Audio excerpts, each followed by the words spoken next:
You sure? Right. I'm over here.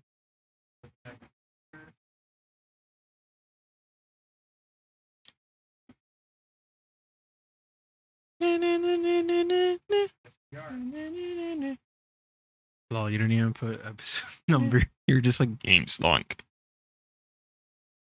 A game of stonk.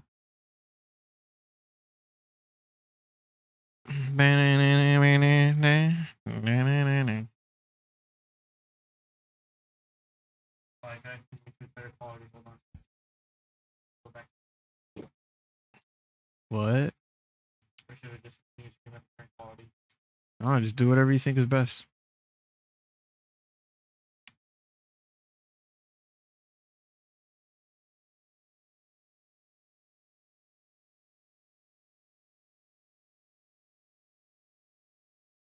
Oh wait, I wasn't even. Hey there, everyone! Welcome to the Co-Op Syndicate. I am your co-host, Michael C. Moore. And I'm your other co-host, Jordan G. Marcos.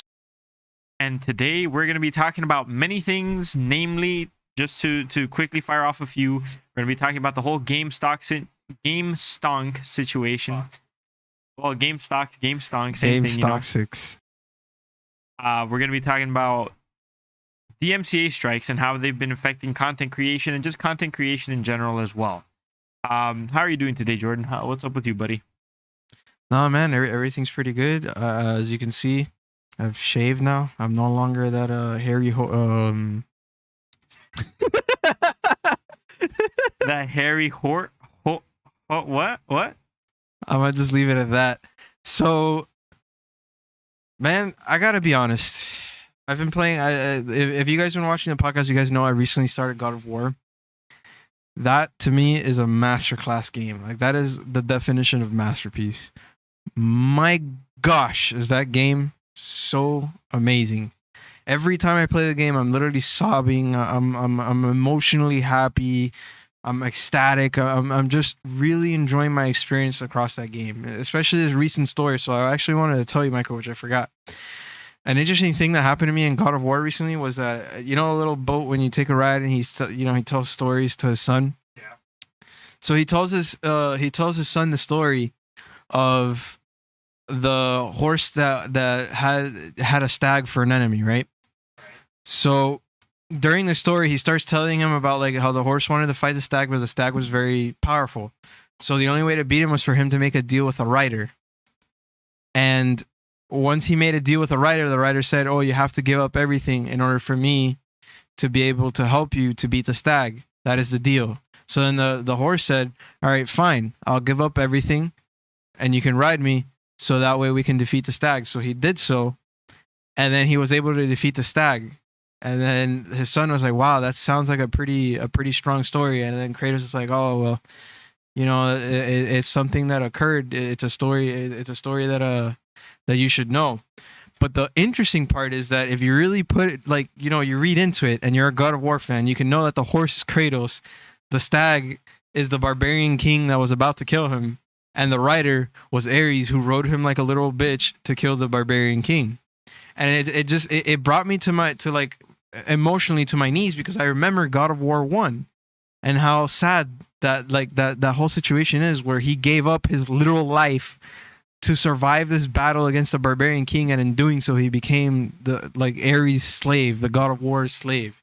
So it's just kind of interesting how they have these little touches like this story, but like it connects to what the whole story of God of War is. So it brings me to tears, because I'm emotionally invested in the series and I'm emotionally invested in this game, and they capture my attention every time. You know, what was some of your experiences with the game? Because I know you also played it.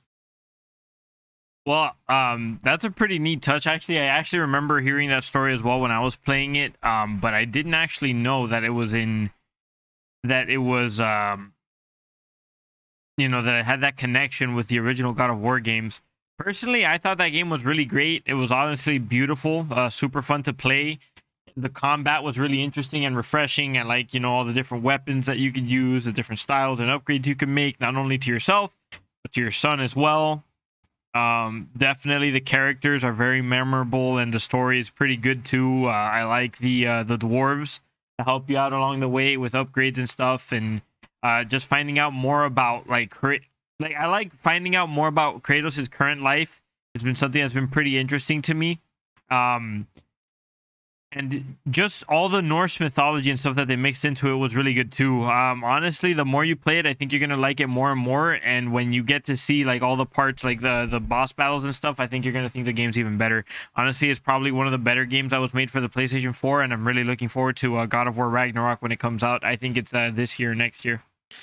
Yeah, no, and recently talking about bosses, like a little bit of spoiler here. I actually fought the dragon Razelier, which was actually like a pretty amazing boss battle too. Like I was expecting God of War is pretty good for doing boss battles, but they've never done like a massive, big sized boss battle like the dragon, at least as far as I remember. So like watching Kratos like being able to block stomps and surviving, and and really using like the dragon, to not spoil too much, but like the dragon's like abilities and stuff against him was really unique, and I thought like everything was fantastic in the way that it was like super cinematic and stuff, with the way that they're doing the one-shot camera thing, which it's like amazing to me that they've been able to keep up with it, and the fact that the whole game is like that is still amazing to me, because it feels like you're actually part of the journey. You're capturing like the full experience of what's going on.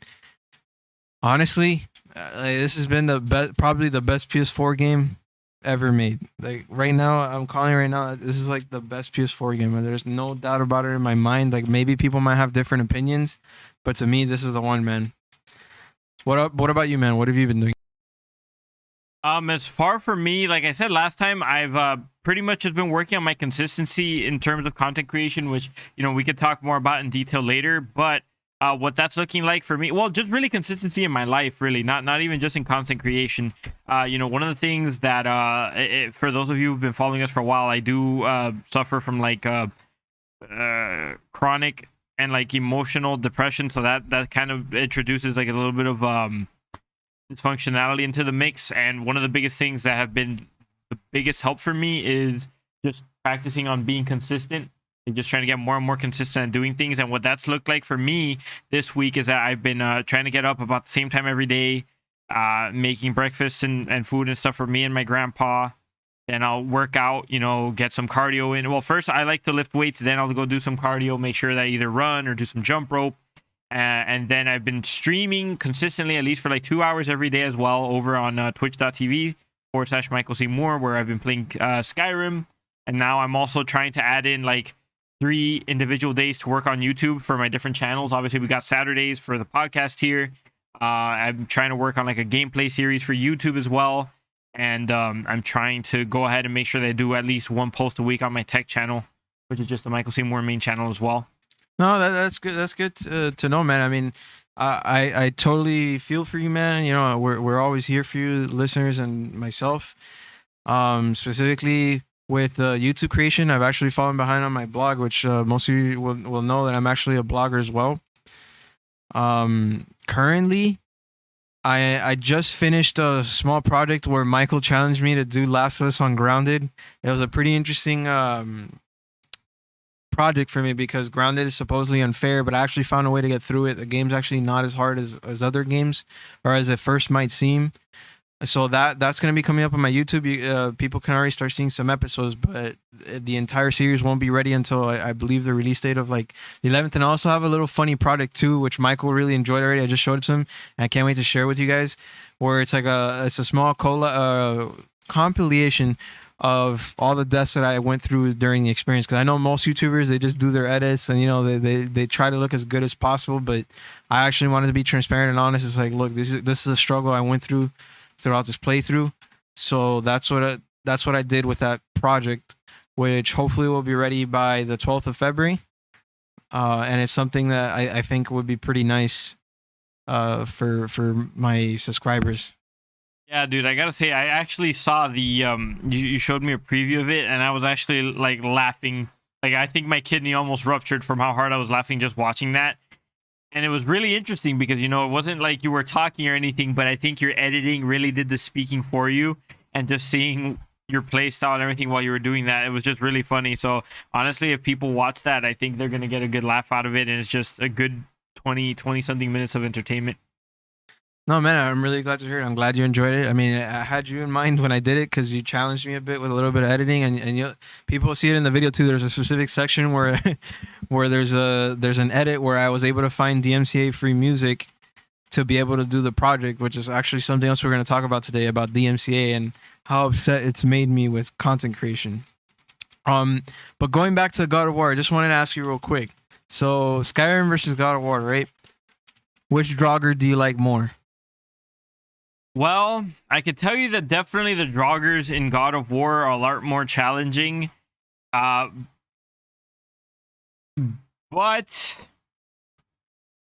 I feel like the concept of the Draugr is better represented in Skyrim. Like in God of War, I felt like they were just random, like tree creatures or something. Whereas I think they're actually like I don't know like my Norse mythology all that well, but I'm pretty sure it's supposed to be something about the undead or whatever, and I think that was a lot more easily presented in Skyrim. I will say though, the ones in God of War present a way bigger challenge. They're a lot more threatening, and overall they're probably cooler. The combat in Skyrim isn't necessarily the best because it's very dated. It's a game from 2011.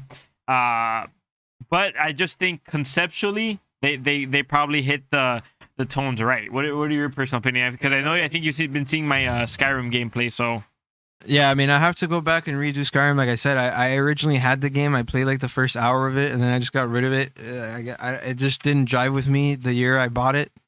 I think I traded it in. I had traded in Dragon Age and Dragon Age 2 for that game, and then I traded that in for I think Borderlands 2 or no, Borderlands 2 came out in 2012, I believe. So I traded in for something with Borderlands. I think the first game, my game of the year or something, and it just didn't hit well with me at the time. But I will be going back to it now on PS4, especially with that new, or on PS5 now with that new 60 frames mod, which is like really exciting to learn about.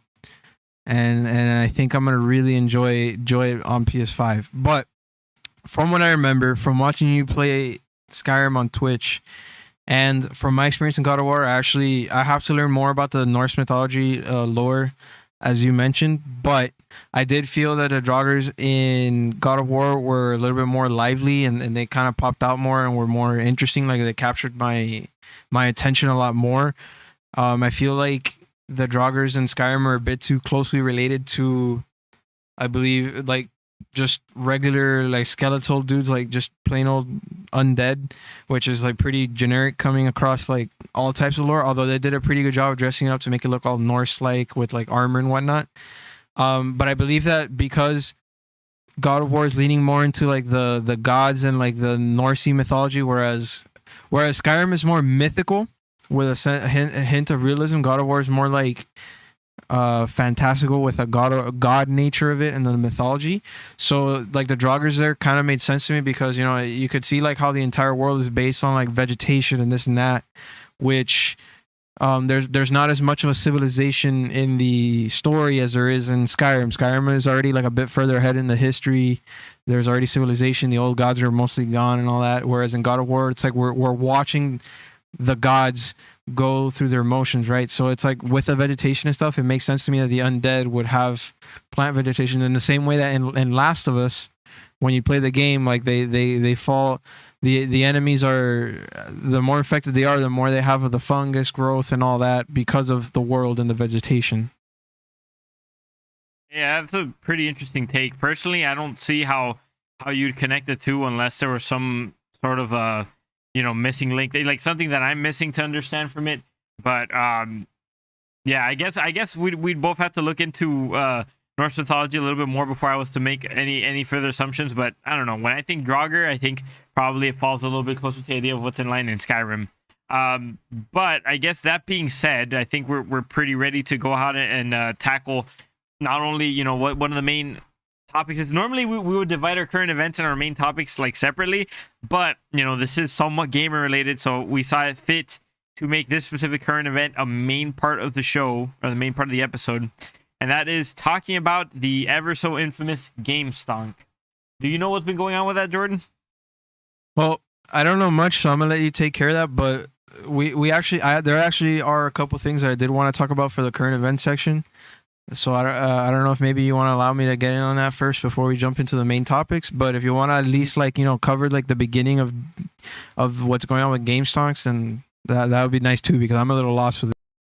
Well, if you, I guess I could give you a quick synopsis on what's going on with that sort of, and we could talk about it more in detail afterwards once we get the other current stuff out of the way.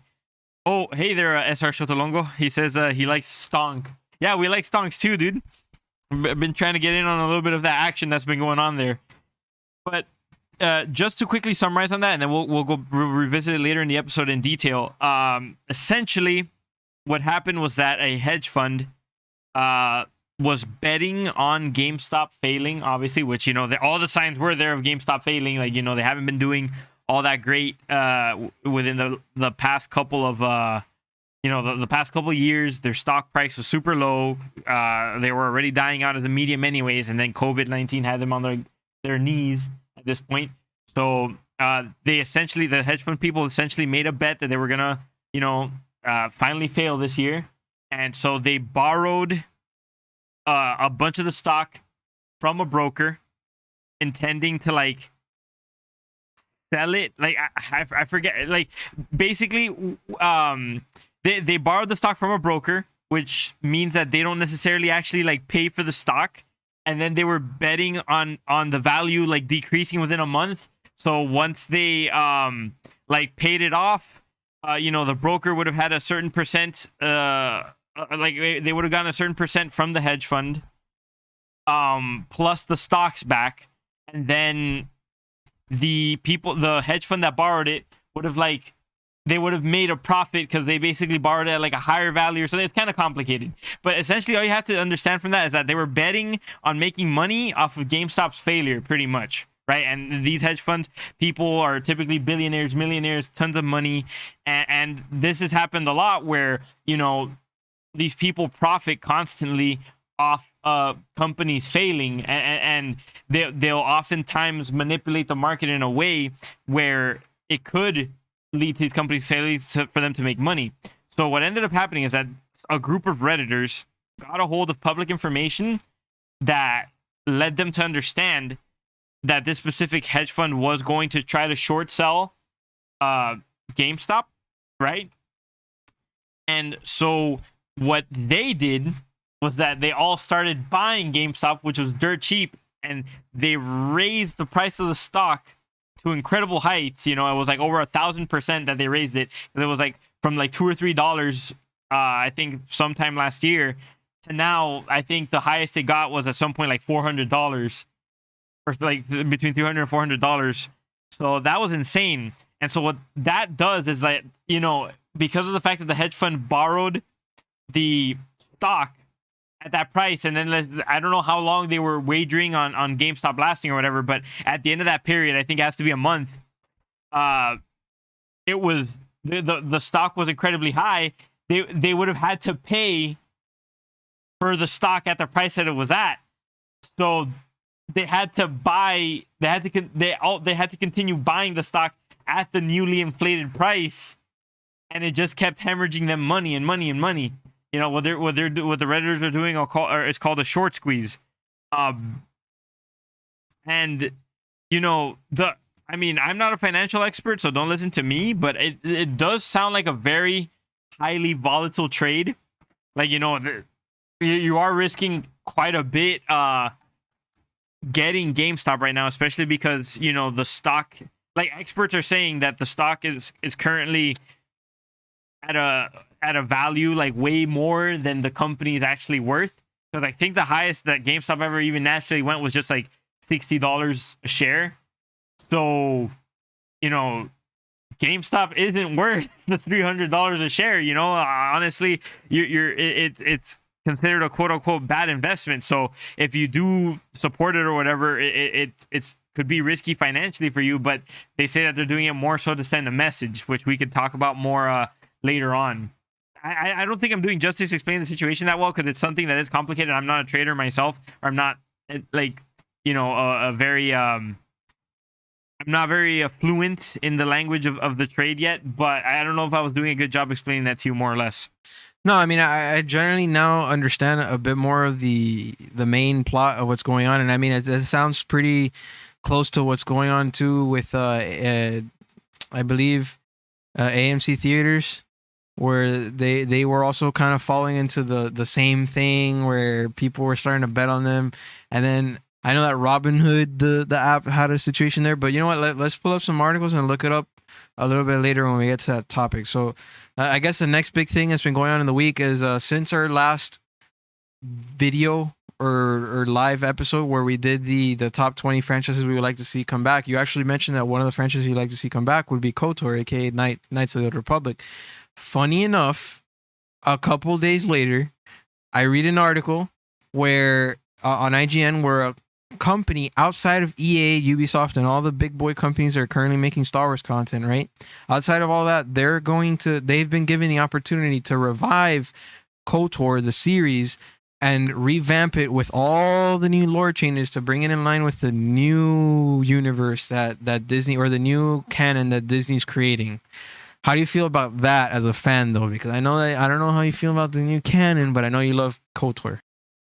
Well, yeah, so it's bittersweet in the sense that I was a big fan of like the old canon. You know, I as a fan had already been invested in the explanations and stuff that the extended universe had come up with for certain things in Star Wars and all that, and I was a big avid fan of that. So it kind of sucks that they're changing it to this new Disney lore or whatever. Even though some of the stuff does make, you know, it could be pretty. You could say it's pretty understandable. But that being said, I'm more excited than anything else because I've been begging for another Knights of the Old Republic that isn't just an MMORPG. And if, you know, the developers that are going to have the opportunity to work on this do a great job, then I'm all for it. Like, I just want my Star Wars RPG. I want a good story with branching choices and like, you know, dialogue. The dialogue wheels and all that, BioWare style. I know that BioWare isn't actually aren't the people that are developing it, but if it's made in that same fashion with modern day graphics, it's a great story and the combat feels great, man, then hey, all for it. The only thing I really want is for none of these Star Wars games to be like a games of the service Destiny clone bullcrap. As long as we stay away from that, I think I'll be happy with whatever comes out. And actually, another question for you here. It's like, would you be comfortable if they re-released the original 2 but like fixed wonderful graphics and everything, just like brought up to snuff with like modern technology? Or would you prefer that they go on a limb and make a third game and try and, you know, tie in the entire story? Well, I would definitely want new content because, you know, it's always great when you get like a completely new title, as long as it's actually good. You know, they put their heart and mind into it, right? That would be the best outcome. But in the event where, I mean, I'm pretty sure that's what's gonna happen. But I'm also gonna say that I would be a very, very happy person if they did a complete remake of the first and second one, leaving the lore and the story intact, just like bringing the gameplay and the graphics up to current day standards. That would be lovely. I would play that day in and day out. Like, I've already put in so many hours into Knights of the Old Republic 1 that if they modernize Knights of the Old Republic 1 and 2, oh my god, I would be spending so much time in that you have no idea. But definitely that's something I would be happy with. Have you ever played Knights of the Old Republic yourself? Well, that's actually a pretty fair sentiment you have there. And yes, I have played the first. I own both of them on Steam. My PC's like doo-doo right now, so I can't really play it. I'm hoping that someday I can build up the money to get, you know, like one of these super $3,000 PCs again, so I can start playing my Steam library, right? But I did play the first game, and I was able to make it to the point where you can travel to different planets, and I think I got to like the 2 or 3 planets after like the start of the game. So I did experience some of it, and I know what type of gameplay it is. Personally, it was a little bit more strategic than live actiony. Like, Dragon Age kind of felt a bit more live action versus that game, which was a bit more like stop and do your strategies and whatnot and move forward. But I still liked it, so I thought it had something nice to bring to the table, and I really wish I could still go back and replay those games and enjoy them, because I missed out on those adventures. So coming up next, Sony. This is a little bit on Sony. So there's two exclusives I want to talk about. The first one is another exclusive that I didn't mention to you, which is actually I remember I told you that there was like 5 exclusives that Sony was having coming out this year, but there's actually a 6th exclusive that I totally forgot about, which is Destruction All Stars, the new battle royale game with like cars and you can explode and stuff. It looks, I think to you think it looks like Twisted Metal, but this is kind of like a spiritual successor to that sort of. So essentially, this game is supposed to be kind of like a mix of Rocket League and like Twisted Metal, sort of. It's a little interesting like that, but it's a cool game that recently came out.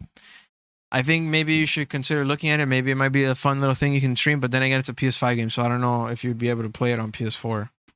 Well, yeah, back when I first started my YouTube channel, and I was pretty bad at recording videos. Like, I don't think I had any idea of what I was doing. I actually reacted to the trailer for what's this game called again? I'm sorry. This game has recently been announced. Destruction All Stars, battle royale, I think. No, dude, this game was announced all the way back when they announced the PS5. I actually reacted to the trailer on it and I put it on my channel and everything. I took it down though because that video was really bad. It was super lazy and it just wasn't. I didn't even program my microphone and camera correctly for it. But I don't think I'm all that excited for it, to be honest. I don't know, what can I say? It doesn't look like my type of game. I'm sure that it's gonna have its audience. Maybe if it ends up even being competitive, it could end up being like the next esport or whatever. But to me, I don't really care for it. I know that Rocket League is another game that's pretty popular, and I've tried it, and I had my fun playing with my viewers on my stream or whatever. But I don't necessarily enjoy playing it like on my own or on a competitive level. In fact, literally when I was playing that game, the whole point of that game is to like play soccer with your car. But I just spent most of my time ramming into my friends and just destroying their car instead of doing anything. So I don't know. Now I know that this one is kind of supposed to be like combat based or whatever. Like you are supposed to be able to fight other people in your cars or something. But I don't know. I don't think I'm gonna be picking that one up, man. It doesn't look like it necessarily calls my attention. Well, it's free. You can get it on the PS Plus. If you have PS Plus on PS5, it's free. Considering what the game is, I know for me, it's not what I would play, but it you never know. It could be the next Rocket League, as you mentioned. It could be just as fun as Rocket League. It could be the next big Fall Guys. We don't know. I mean, people have generally said that it looks pretty cool, but I don't think there has been much of an impression made yet on the game. Another Sony exclusive that was coming out sooner and is now pushed off to the later is Returnal, which is that game I showed you from the creators of Resogun. If people remember, Resogun was a 2.5D game that was kind of similar to Galaga, the old school like arcadey games. So this game Returnal, it seems like it's going to be like their big debut project where it's going to be like, hey, look, we're entering the AAA scene, we're going to have like the big projects now. It got pushed back to, I believe, April, which kind of blows. Let me confirm that real quick. I actually was waiting on that game. It was one of the games I was excited for. But I'm not sure still if that's going to be like a big hit off title or if I should maybe get kind of Bridge of Spirits. Oh, okay. So it got pushed back to April 30th. Correct.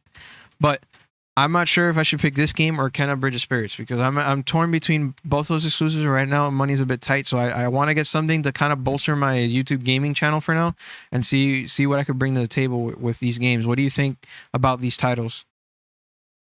Well, Kenna Bridge of Spirits definitely caught my attention because I've been kind of craving those classic 3D platformers that are very much like like Mario 64, Jack and Daxter, Spyro, that type of deal. And kind of captures that old magic to me, but obviously it's like modernized. It looks like a super beautiful game. It looks like it could challenge Pixar in its quality of animation and stuff like that, but it's like playable. It's almost like you're playing a Pixar movie. And I just kind of miss that classic feel that it's kind of gotten lost in most video games. So that's probably what I'm going to be picking up. Returnal is a weird one to me, man. I like the concept, and I like the originality of it. So that's something I definitely like to support. But I can't promise that it's necessarily going to be the most enjoyable thing for me because it looks very like a niche experience. It's like a third-person bullet hell game. The story of it does kind of interest me. I kind of want to see where the story goes, but my main concern for as far as the narrative of that game is that for some reason I have a feeling that the developers didn't really make the narrative that much of a priority, and they're more focusing on making the gameplay interesting, which is a fine choice. Like if you want to prioritize gameplay and you still have a story or whatever, but I don't know. Something about it to me, like it looks like it'll be an odd, interesting thing to play for a bit, but it doesn't. I don't know. It doesn't look like something that'll like grip me and suck me in. Rather than now the Kenna one, it looks like that's something that I could get lost in for hours just because of how beautiful it looks and the gameplay. I'm willing to bet the gameplay is actually going to be quite good as well, just based off of that. You know, it's actually interesting you mentioned the game's soon to be out, but they haven't really shown any gameplay, so that's something I would have to research to see if anything's leaked or if anything was shown in any public like YouTuber creator or something like that. But with Returnal, you know, I know your sentiment with the bullet hell thing is like it might not be hitting off with what you're looking for right now in gaming, but I do want to mention that it does look like a third-person Doom, especially like Doom Eternal with the whole side dashing and all that. So it looks like something I might be interested in, especially because I like, you know, high-octane action games. Lastly, I just wanted to mention too, which I was actually sharing with you before the podcast, was about the fact that people are not happy with Call of Duty right now. And one thing that Activision did was that because they're pushing Cold War and I believe Warzone, they updated. They already finished their year with Modern Warfare, which is how Call of Duty normally works. Once the year is over, they just stop updating it, obviously, and then, you know, whatever's left is what remains, right? But what's interesting in this case is that they actually did update it for people who do like to play it, but what they updated it with was Warzone. So if you actually gain XP today in Modern Warfare, you're gaining XP for the season pass of Warzone, and then you're essentially putting your work towards the next game that you should be playing, because they think that everyone's going to play Warzone, but that's not the case. There's the group of people that like Modern Warfare, there's a group of people that like Warzone, and then there's a group of people that like Black Ops, right? Black Ops Cold War. So while they're pushing all these things for Cold War and trying to update that and fix it, they're also trying to keep Warzone up to snuff. You know, they're going to update it with Black Ops Cold War stuff. And then essentially the stuff that you can do in Modern Warfare can get, you know, used in the other games, but you can't use it in Modern Warfare, despite the fact that you can see and inspect the icon or the weapon or the unlockable in the game. So how does that make you feel? Because I remember you saying Modern Warfare was like your favorite one. Yeah, that's kind of interesting, man, because that's such a weird direction to take your game, you know what I mean? I think that Call of Duty struck gold in the form of Modern Warfare because, you know, who was it that did that one? Treyarch. No. Infinity Ward. Yeah. Infinity Ward. So Infinity Ward did an excellent job with Modern Warfare. They struck gold with that. They put so much effort in it, dude. That game has so many things that Call of Duty has needed for so long, and it was just an amazing breath of fresh air, right? So, you know, it's just so weird to me that now that, you know, they made Warzone, which is the thing that they're trying to continue, but it's based off the gameplay of Modern Warfare, and at the same time they have the yearly installments still coming in with like Cold War, whatever the next one's gonna be, and then the weird interaction of how, you know, you do certain things in Warzone and then you can see it in Cold War, but then you like it doesn't translate over to Modern Warfare. That's just so weird to me, you know, because they have to fix that. They have to somehow find a way to make it so that, you know, whatever you can do in Warzone or whatever is tied into Warzone can be accessed equally from both Modern Warfare and Cold War. Because if the specific games want to have certain separate things, like let's say Cold War wants to keep its zombies to itself or whatever, then that's fine. And then like you know, if Modern Warfare wants to keep its Spec Ops to itself, fine. But when you start making it so that people, I mean, first and foremost, I know that Warzone's its own separate game, right? Like technically it's its own separate game. Like, yeah, it's based off the gameplay of Modern Warfare or whatever, but you don't have to own Modern Warfare and you don't have to own Cold War. Like, you can just get Warzone for free. But at the same time, like, I think you still should try to take into consideration the people who buy your products, like actually spend money on your products and don't do things to piss them off. So if they're actually buying your products, you know, share things equally and don't just disregard a group of people for another. Like I can tell you for a fact that for me, Cold War isn't as good as Modern Warfare. I almost kind of wish like I could just refund that one, because the only thing I'm really into like Cold War so far for is for the zombies, and I kind of like the campaign. But the gameplay to me seems worse, like just across the board versus Modern Warfare. You know, you can't like put your gun up against like how can I explain this? You can't like rest your gun on like on walls and stuff to aim steadier. You can't really interact with your environment all that well. Like you can't shoot lights or whatever. The animations and sounds in Cold War to me seem kind of worse. I don't know, man. It's. I think what's gonna happen from this, from the current unhappiness that the player base is feeling with this inconsistency with how you know, Warzone is treated in regards to both Modern Warfare and Cold War, is that I think Activision in general is gonna have to take a step back, and they're going to have to. They might rethink their yearly release model for multiple reasons. Number one, because if they're trying to focus on a games as a service model such as that which they have on Modern Warfare, then they need to be consistent across the board for all their players for it. And number two, to avoid having those weird drops in quality from one year to another, especially when they hit golds like Modern Warfare. Like I still know content creators who prefer to make content. A bunch of them do. They still prefer to make content for Modern Warfare / Warzone than they do Cold War. Only really like the competitive Call of Duty players. And not even, I can't even say that. I feel like half the competitive Call of Duty players are still doing Warzone, because like they're specifically competitive Warzone players, and then the other half, which is like the more traditional people, like the people in Optic and stuff like Scump or whatever, they're doing Cold War. So I don't know. They did a really weird thing now where they ended up dividing their fan base or their player base, and I think they got to fix that. So that's my prediction. I think Activision is gonna rethink their yearly release model. They're gonna probably put all their attention into Warzone, maybe make a Warzone 2 or something like that. And hopefully what this means is, as far as like the traditional Call of Duty experience, like outside of Warzone, maybe we'll get releases less frequently, or maybe we'll just get one developer working on it. Maybe it'll be both of those. It'll be one developer that just releases it less frequently, but it'll be of a higher quality, kind of like what we got in Modern Warfare. Now Activision's been doing the same thing for like what, like almost 20 years or something. So the likelihood of them actually changing that isn't super high. And I don't necessarily know what goes into like the business side of this and like the gaming industry type of thing. Like I don't know what kind of thought process goes behind, like, you know, whether or not you do change how you've been releasing this game or whatever.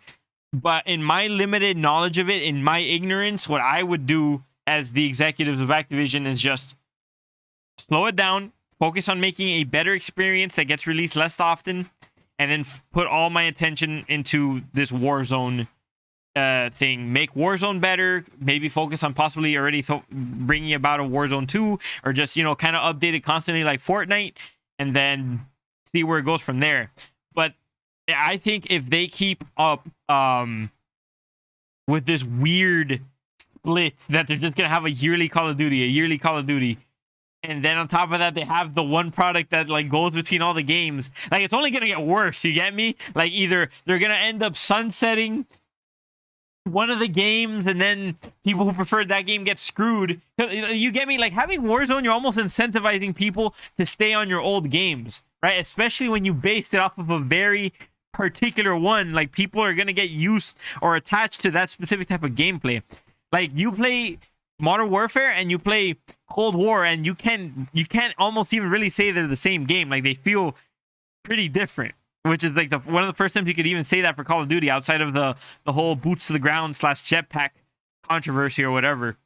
So yeah, man, I think that's gonna be it. I think if they're gonna keep Warzone around, they have to change this, because you know what, like 4 years from now we're gonna have Warzone, and then we're gonna have 4 games 10 into Warzone. That sounds like it's gonna get super sloppy. It's just gonna be like a big issue, in my opinion.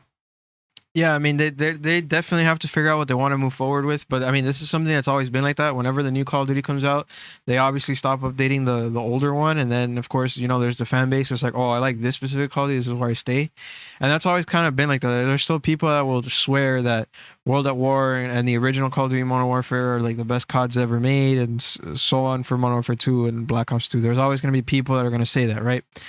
In this specific situation, it's the fact that they're continuing to monetize it and the progress, which I think is affecting a lot of people. But personally, what I would do, right, is as Activision, I would finally fully incorporate the games of service system within their games. If they had done this beforehand, what would have happened is that Modern Warfare would have been the foundation and the structure, the way it was, the way they released it and the way they updated it was fine. I mean, it could have been better, but it was mostly fine. It was probably their best Call of Duty yet. And then grabbed Black Ops Cold War as a $40 expansion. Instead of making their own separate thing and not having the features such as getting behind the wall, which you disliked, or like not being able to shoot down bulbs and stuff, would have grabbed all that, just shoved it into Modern Warfare and just called it an expansion. They would have had all the features that made Modern Warfare great, which you liked, all the stuff that they wanted to do with Black Ops Cold War, and still had an amazing product to deliver, right? That, in my opinion, would be the better option, and that's why I say that game service could work, specifically for Call of Duty, because of the way that it's made and because of the way that it functions. Especially if Warzone continuously updating, people who bought the original product wouldn't feel necessarily left behind because they're within the same ecosystem.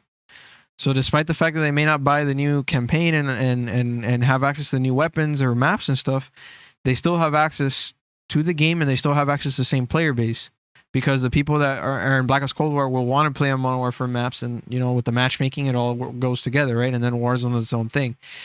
Afterwards, they could consider, you know, maybe after a 3-year plan, when they start updating the engine and changing the way the graphics work and all that, then they do the upgrade again. And again, it's my ongoing conversation to say, like, I know that game service has been brought to the table in a bad way, but it could be a potentially good thing, specifically for Activision, because of that. Well, now that you mention it, the only thing that I would be adverse to, because, you know, one of the biggest tie-ins that Games as a Service has had is making sure that all their games are always released as minimally viable products that offer nothing really. But Modern Warfare brought a lot to the table. So maybe if they were to do expansions that were to bring just as much to the table every single time they did it, maybe they could focus on yearly expansions to Modern Warfare and just charge the full $60 price to that, and then you'd have your full player base on one game. You can make all the changes you'd want in the world to it, which I think Modern Warfare has probably been the most wildly successful Call of Duty in a while now. And then when you're simultaneously focusing on just maintaining Warzone, you don't have to worry about like this whole mess of if people in Modern Warfare get it while playing get something while playing Warzone, and then if people in Cold War get it or they don't, you know, I think it would be simplifying it. Maybe it's a big task, but if it is, just bring all 3 of your developers into the table and get them working on just the one project, you know? Invest in the infrastructure that you would need to make that happen and do it. I think if they were to ever do it, now would be their opportunity.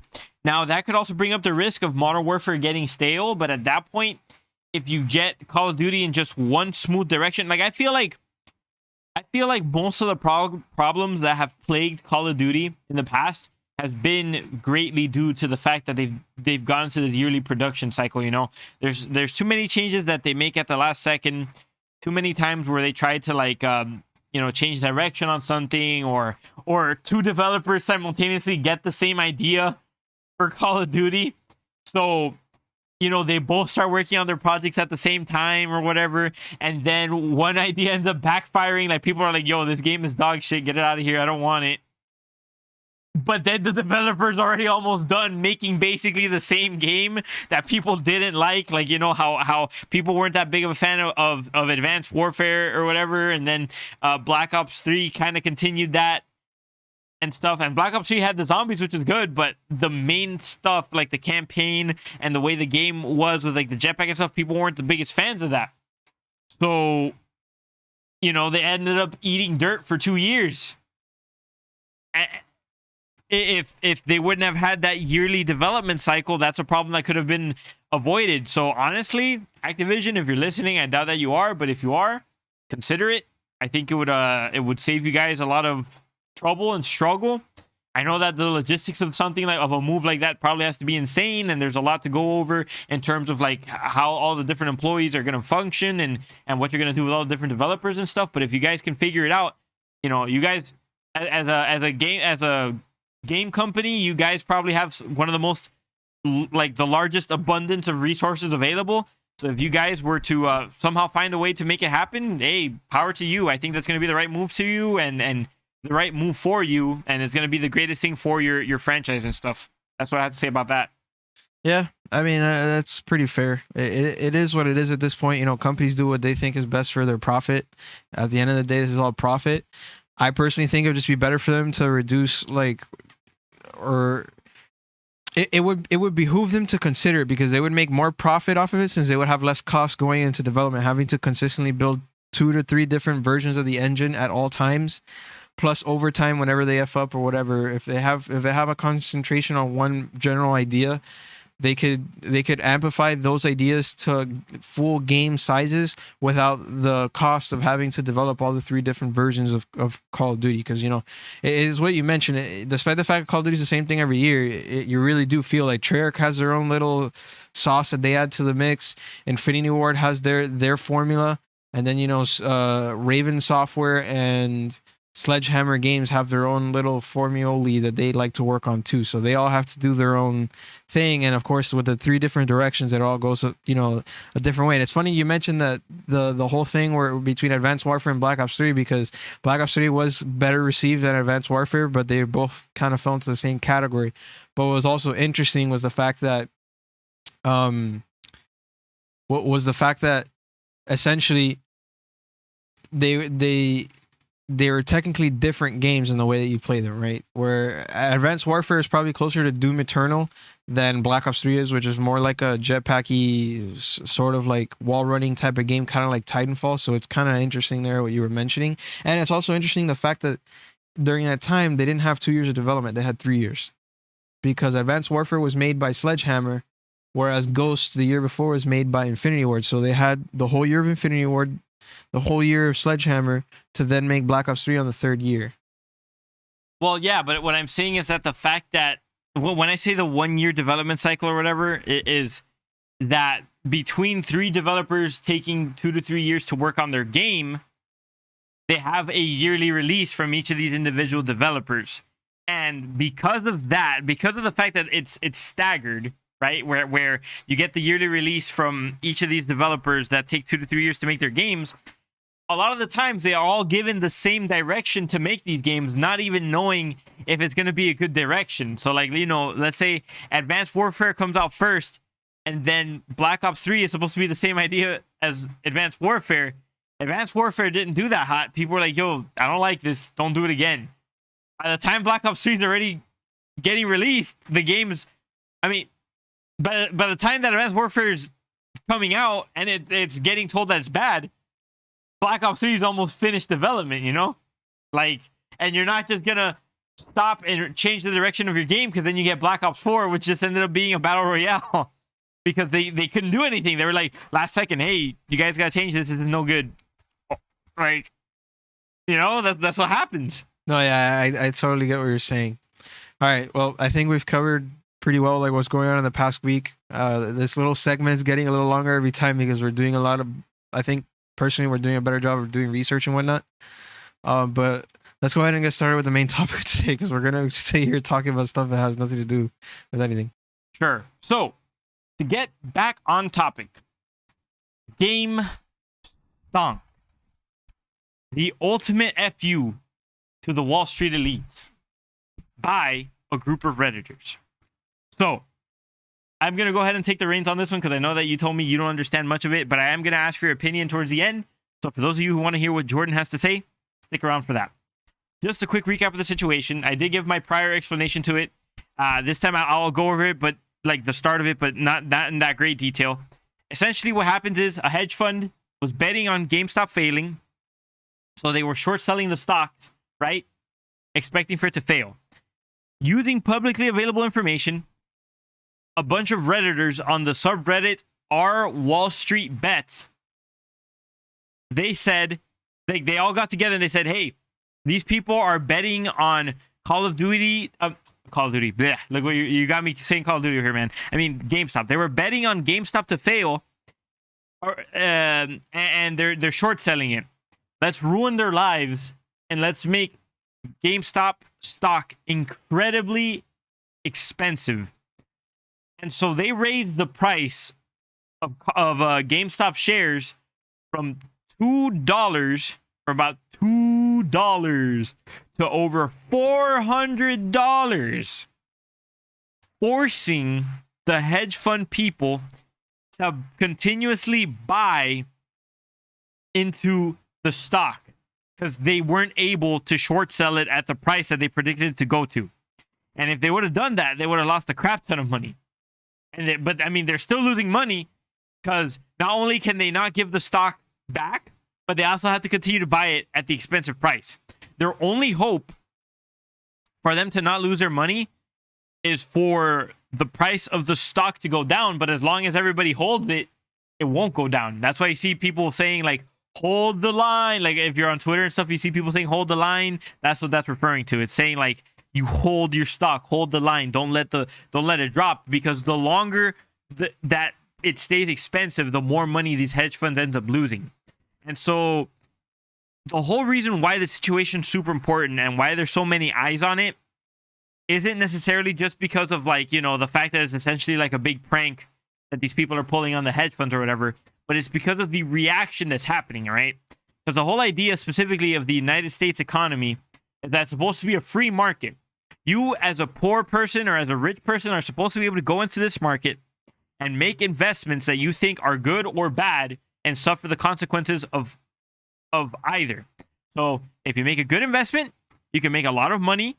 You know, you can get a lot of return on your investment and you get rewarded for that. And if you make a bad investment, you could get punished for that. You know, you could end up losing all your money. You could end up losing your house, your car, this and that, your family, your dog, whatever.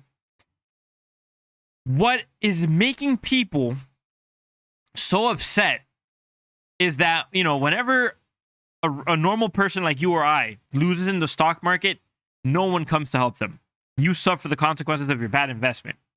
But now that these hedge fund people essentially made a bad call on short selling GameStop, they immediately get bailed out.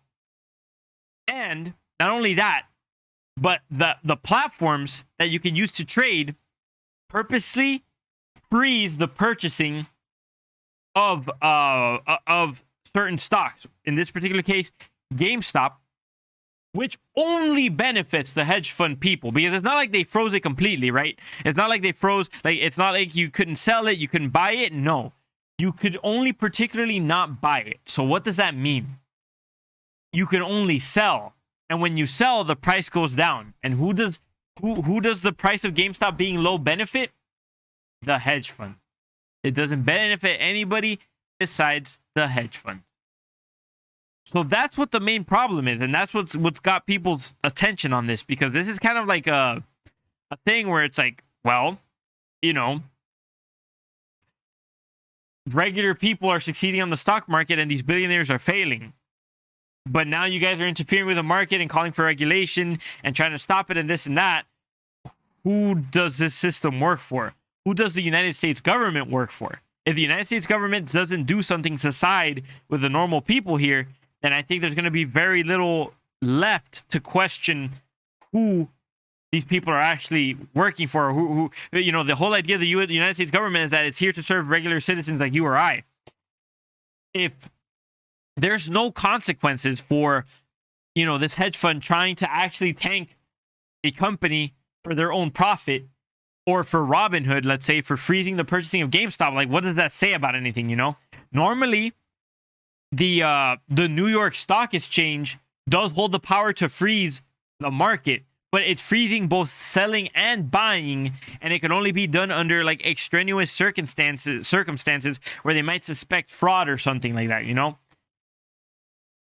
Who is Robinhood to stop this? And specifically, to stop only the purchases of GameStop just because a hedge fund is getting screwed out of their money. And what's scarier about this too is that you remember how I mentioned that the hedge fund was bailed out by a specific group.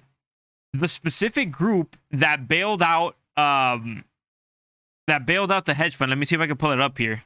Let's see, group that bailed out. Well, I guess I could chime in here finally and just ask, because I remember you were telling me something at the beginning, or just to recall at the beginning of the podcast, you were saying that another bad thing about this situation is that if it keeps going out of hand, it's essentially going to blow GameStop's finances out of proportion, in the sense that the stock is worth more or valued at more than what they can actually cover. So in a sense, wouldn't stopping this though be in favor of helping the company stay afloat and not having them or preventing them from going bankrupt because of this, you know, situation in the stock market?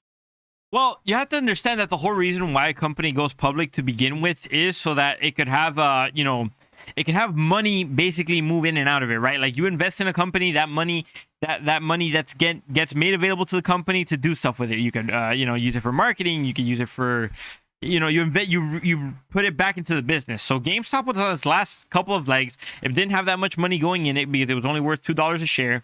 Now all of a sudden, hey, you're worth $400 a share, $300 a share. That's a lot of money.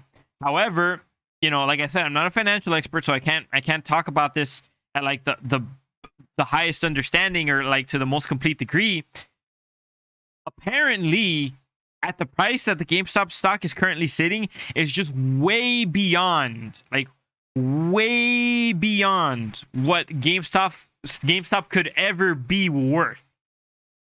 So, I mean, the whole now there's a whole debate going on that it's like, okay, these people know GameStop isn't worth this much, but they're still investing in it, and it's only for the sole purpose of screwing these hedge fund people out of their money. So, people are saying, well, that's not right because it's market manipulation. Like, they're not doing it for their own profit. They're doing it to hurt somebody else. But at the same time, then you question yourself, or you ask, but what about these people who short sell on failing companies and are profiting off the failing of these companies, and people lose their jobs? You have everyone from CEOs all the way down to the everyday cashiers and store managers and sales associates that work at these stores. So who's to say that the hedge fund people are in the right, and then these Redditors who are now applying their own quote unquote market manipulations of their own are in the wrong? Especially when, they're helping a company, right? They're giving it more revenue, maybe more than it's worth, but hey, they all decided that GameStop was worth their investment. And this might save GameStop, and then you have overnight millionaires, right? Because of the fact that they had this GameStop stonk, and then I said stonk unironically, but they have a GameStop stock, and the value of it soared. You're now an overnight millionaire. You were poor before. You were an average person before. And, a billionaire lost all their money or whatever, and they became broke. It's a free market. You're supposed to be able to come up and down all the time. It's financial mobility. That's what makes the United States, and it's one of it's supposed to be one of the greatest things about our country is the free market. Now I guess we're going to see if we truly do have a free market, because if the government or other powers that be come step into this and they put regulations in that favor wealthy people over the regular traders like you or I think it's going to be a very, very big problem. I think people are going to get very upset. Well, I actually don't trade, and I was actually talking about this last week with Sergio after we finished on his episode. I actually am or have been considering, actually not last week, it was a couple days ago, right? Well, anyways, I was actually considering doing. Well, actually, no, it wasn't last week. I was actually considering, jumping into the whole stock market and seeing what I could, do. Putting some eggs here and there, not all in the same basket, but just putting them here and there to see how it flows and kind of get my hands wet with the situation, see what I could learn from a small, a small little thing, and see if it is what people make it out to be. But the interesting thing, like now with the situation and the fact that you're mentioning all these possible relations, is like I'm probably just gonna stay out of it for a while longer to see how this all blows over. Because again, I don't want to jump in now. It's like, yeah, my first stonk, and then all of a sudden, my first stonk ends up being my whole house, which, like, I don't even have a house. Like, I barely, the only thing to my name is like my unemployment practically at this point, sadly. So it's like, if I lose that, it's like I'm basically just, well, I guess I just consider myself bankrupt and go work, somewhere where they can give me some low end job or something. But considering what you're saying about, like, the whole fact that in a free market there's supposed to be, like, the going up and going down with, like, the market's supposed to balance out, especially with, like, businesses, where their stock value goes up or stock value goes down. The thing about it that I want to mention is that the stock market is essentially betting, right?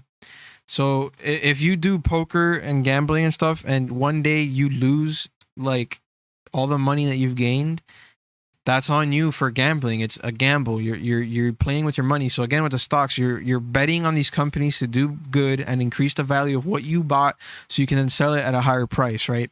If you do that, and one day that business crashes, it is only right for you to lose it, because you are betting on that company and you invested in them, and you're not going to get the money back. So, like, this whole thing about these hedge funds, like, trying to survive, I mean, maybe they've made enough money to be able to pay off whatever loss they would have in a smaller bet like this, because obviously, these big hedge funds and these billionaires, they probably have stocks in Amazon. So, a $300 stock to them is chump change compared to the $1,000 stock in Amazon, right?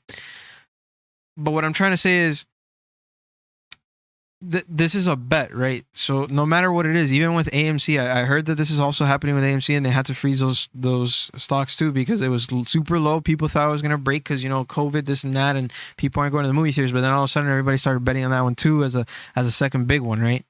I know that now everyone's, like, trying to make a statement out of it because of the hedge funds, and trying to, hey, we're part of this market too. Like, it's not just the rich. But at this point, it's like, how far are people willing to go to hurt themselves before they, fall flat on their face? That's just my take on it. I'm trying to observe it from the outside.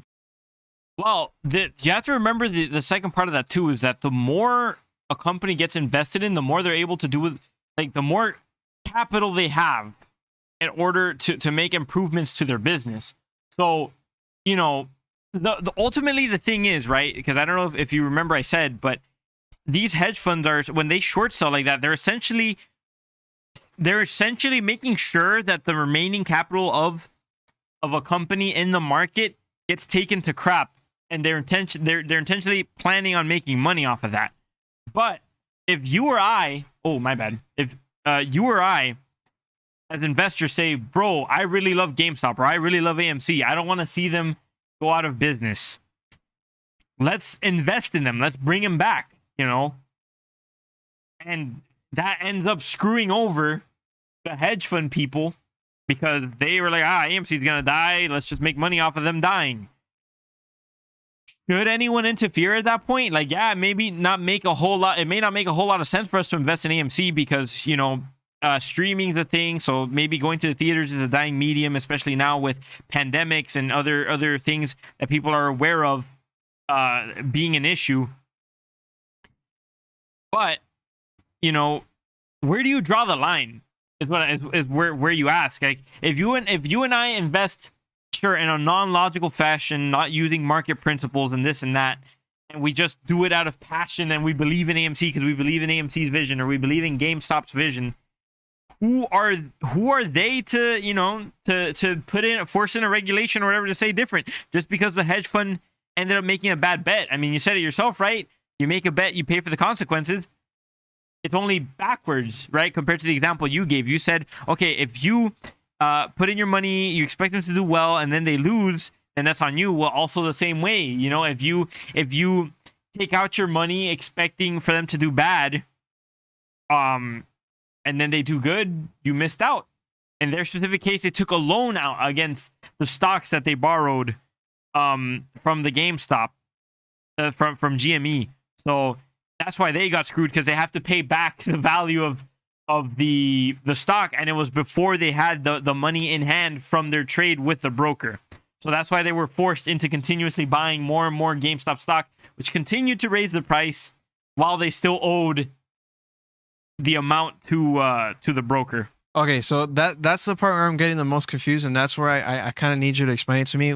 I know you're not like a financial advisor or anything. You have nothing of experience in that. As a matter of fact, I probably have more experience with you with finances because I'm taking business in school, and I've already taken management, financial management and stuff. But I want to know specifically, to learn more about the stocks, like how is it these Wall Street or like these big hedge funds are losing money, or how they're hemorrhaging money? Like, what is short change? Like, what are they doing? Like selling, pulling out at the last minute to get money? Like, what's going on there? I saw a quick video explaining it, so I'll just kind of try to make it as easy as possible, but I'm going to use figures that don't necessarily apply to the situation, just so you can kind of get how it works. So let's say I'm a broker, right? And you come to me and you say, oh, hey, man, I want to borrow some stock in GameStop, right? So I give you the stock, and then I give you the stock, and you have to give me the stock back at the end of a month, let's say, right? Plus $10 as like a fee or whatever, right? So you're planning on it. You're planning on the GameStop stock, like you're planning on GameStop stock. I'm just calling it GME. Can I call it GME from now on? You're planning on GME to crash, right? You're planning on it to go low in a month, like it's gone, it's dead, whatever. So you're gonna do something to, it's called short selling, where basically you sell it at the price that it is now to gain money, but with the borrowed ones that you have, you're going to have to only give me back the value of what it is once it's dead, plus the $10, right? So I at least still make money, and I keep the stock as a broker. But then you, as the hedge fund or the person who's betting on it, get whatever you sold the stock as what you get to keep. The problem is when they short sold at such a crappy price, all of a sudden the stock price like raises like super high, and now all of a sudden like they don't have to pay us what the stock originally was. You have to pay us how much it is now, but they don't have, like, everything that they sold was at $2 a share.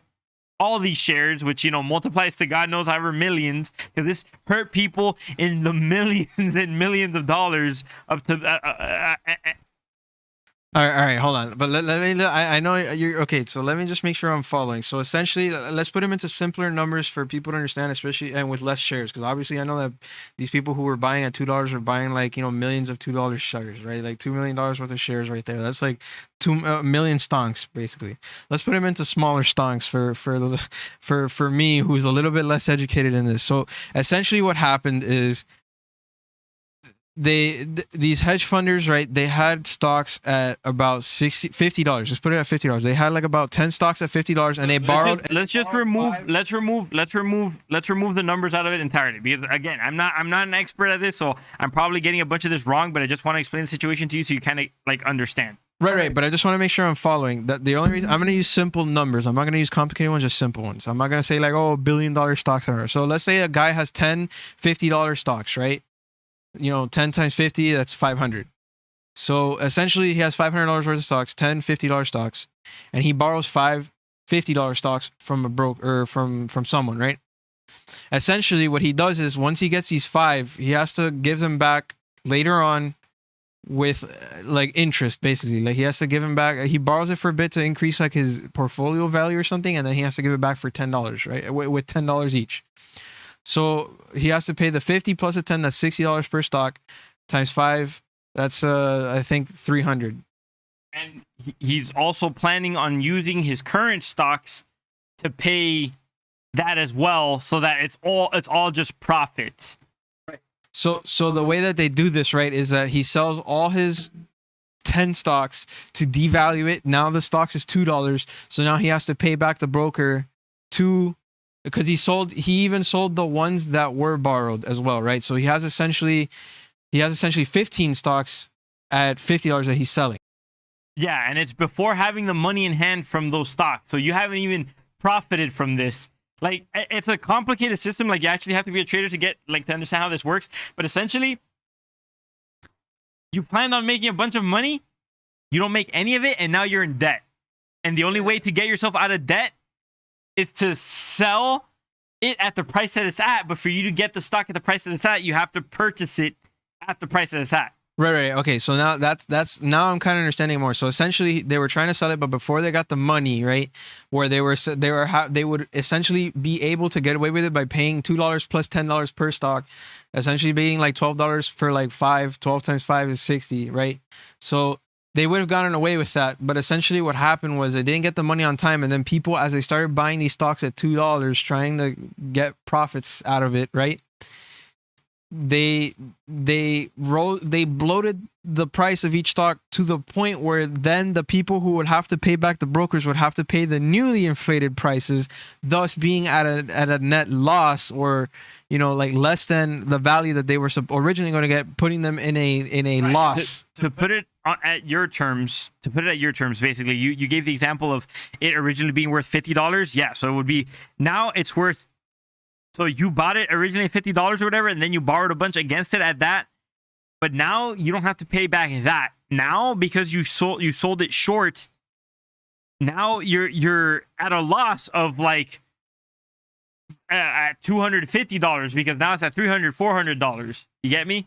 So that's why they're losing so much money. And while their bet continues to be wrong, like now GameStop's worth a lot of money, they continue losing money from it. Like, they continue bleeding from it because they're stuck in a loop of bleeding money, which is why these Redditors and stuff are saying, hold the line, because the longer they hold on to it, the longer the bet continues to be wrong, and the longer the hedge funds bleed out money. Of course, that's, also if the government or something doesn't intervene, which honestly they shouldn't, because then that'll be a problem of its own. But yeah, that's pretty much the situation. Okay, now I kind of understand it. So that's how they would lose money, and that's why it's such a big problem. Again, if you're making bets within a betting system that is essentially made off of bets, you're really screwing yourself, because essentially what you're saying is that on top of the fact that they took a bet on buying a $50 stock, they're making an even bigger bet to try and drop it to a price, basically cheating the system. And then they're getting screwed out of it. That's literally how it's always been with betting since the beginning of time. If you watch all those TV shows where they try to replicate like the Victorian eras or whatever, people always making bets on fights and whatnot. And then when they lose a fight, it's like, oh snap, I just lost my house. Let me go like do something weird, like murder the guy who won the fight, or what. It's this dumb crap. It's like, if you're gonna bet, you have to put up with your loss. You have to deal with it. If you're going to make a mess of it, then don't bother starting, because if you're not in it to lose, you're just in it to make money, then you don't deserve a place in betting. It's just how it is. The bet is a bet. You take this risk, and sometimes you lose. If you don't want to lose, don't play the damn bet. Exactly. And you definitely shouldn't do it to an irresponsible amount where you're losing millions or billions of dollars, right? Like, they just looked at it as surefire money, because they were like, GameStop's going to fail, so we might as well just make money off of it. But ultimately, these people gave them the middle finger and said, nope, GameStop's not going to fail. Lose your money. So, maybe now I think that's going to make these people give it a second thought or two, and, a second thought or three. And, hopefully they stop short selling stocks, man. Like, just play the market like a normal person. And these people will play the market like normal people too. You don't want to get short squeezed, then don't short sell. Yeah, and Danilo actually joined us into the conversation. Hey Danilo, thanks for joining us today. He's basically saying, I think of it like interest accruing. That's essentially what it is, right? You're basically extending the amount of interest that you have to pay back to a person plus whatever. Honestly, if there is government regulation, the only government regulation I see that's worth it is that you can't shortchange. Like you have to have like a blockage of a certain amount of time you have with a stock before you can sell. So that way you can't just like immediately, oh yeah, let me just blow up all this stock and then immediately buy. Like they should force it so it's like, okay, if you sell, you have to wait like, I don't know, 48 hours before you can start buying again. So that way you avoid short change.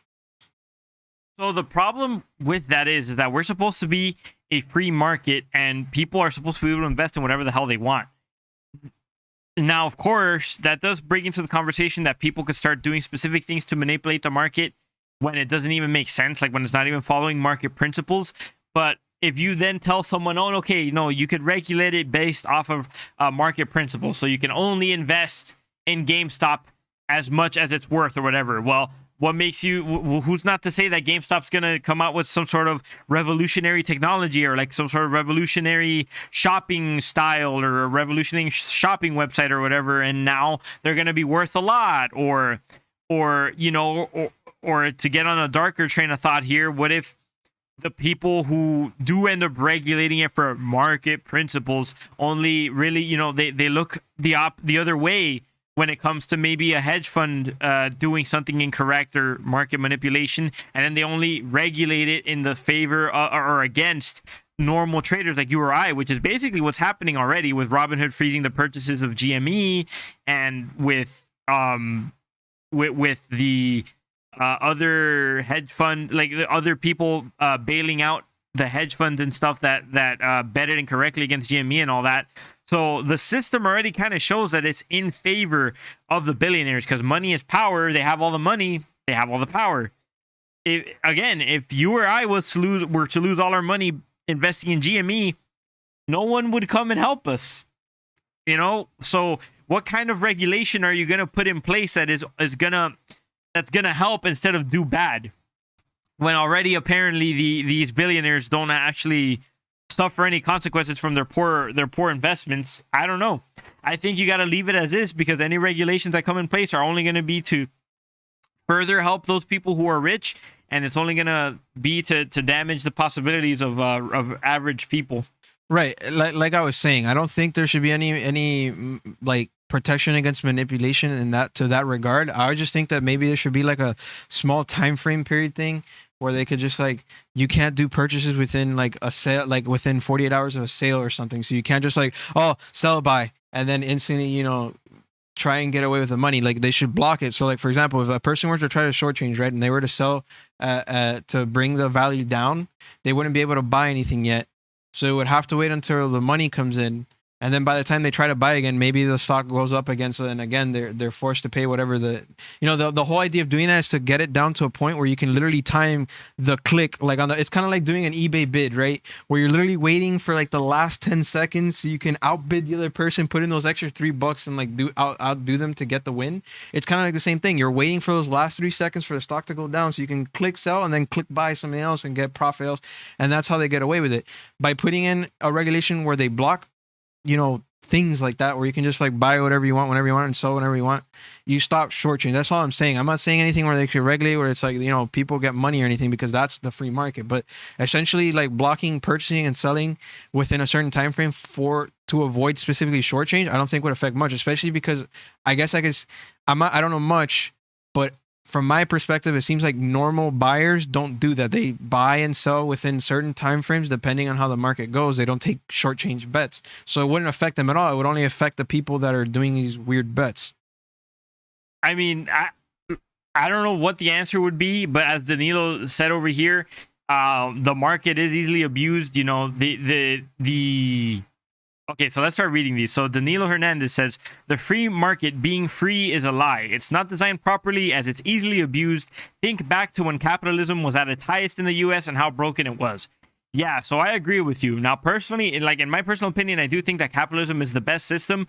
But the problem is that unregulated, like with zero regulation, it does have its abuses and stuff that ends up hurting some people. Like it ends up creating like kind of like a spiral of like of benefiting only certain people and damaging other people. So regulation can also be equally as damaging, but it's all about the correct ones. And I think the best way to do that is to have an understanding of a business's certain place in the market, and then understanding the full ramifications or implications of what your regulation is going to do. Not just for, like, you can't just look at it as a regulation's intended purpose, because a lot of the times when a regulation gets introduced, its intended purpose just, it misses the target, and then you end up doing more harm than good. But then a lot of the times, not regulating something can actually do a lot of harm itself. So you need experts on this stuff actually, like, staying on top of it. And then also we need to be studying and looking at the impact that the regulations do end up happening, and we need to not be afraid of changing course in the case that something doesn't work out in its favor, and then correcting the ramifications of, if someone got hurt from a regulation or something, doing the right thing by the people that got hurt, and then fixing that.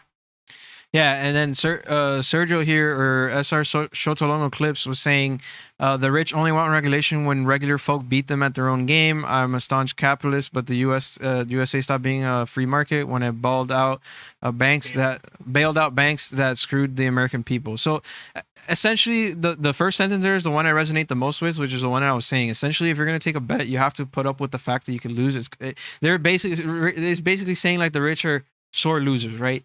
So sure, you don't want to lose all this money you made, but at the same time, if you're taking the bet, you have to own up. It's about, like, I guess, how to best put it. It's like, you got to be or whatever. Let's just use the old layman's terms, right? You got to be a man about it, right? You gotta be honorable. If you take a bet, you have to put up with the risk of loss. If you're winning all this time and you take a loss, whatever, you took a loss. It's on you because you made that bet, right? If bets have always been handled the way you see them in the movies, where, oh, guy lost, so the guy that lost is gonna go, try and murder the guy who won or whatever to try and make back his money, or because he's pissed. If life was like that all the time, we probably wouldn't have stocks. The government would have probably regulated it years ago, but that's not the case. The case is that most people play the game, how it is. It's just take the stock, and if you lose, you lose, right? And that's why most people don't want to get into it, because they don't want to take the risk of loss. They don't want to take the risk of having to pay out a mortgage they don't even own anymore, right? I completely agree. I don't want to continue getting too far into it, because we are a gaming podcast first and foremost, and we would already be venturing into the realm of politics, like talking about this. But it is something important that we do need to talk about, and that is touching up on SR Shotolongo's point. The 2008 bailouts were disastrous. These people knew what they were doing when they caused the whole the home buyer bubble, or whatever it's called, crashing the housing market and all that. They knew what they were doing. They shouldn't have been bailed out. If you and me go make a store, if we go make a game store or something, we go make a bar or something, and we fail, no one's coming to help us out, bro. Like, no one's gonna come help us out. The fact that Wells Fargo or whatever can go ahead and get money from the government at any point when they fail, it just shows what's wrong. That's not a free market. A free market is, you're free to succeed, you're free to fail. If you're gonna be too big to fail or whatever, it's just wrong. And on top of that, when you think about it, the people who make the laws and who have the ability to do the bailouts and stuff take money from these companies that do get bailouts. So it's just this ball of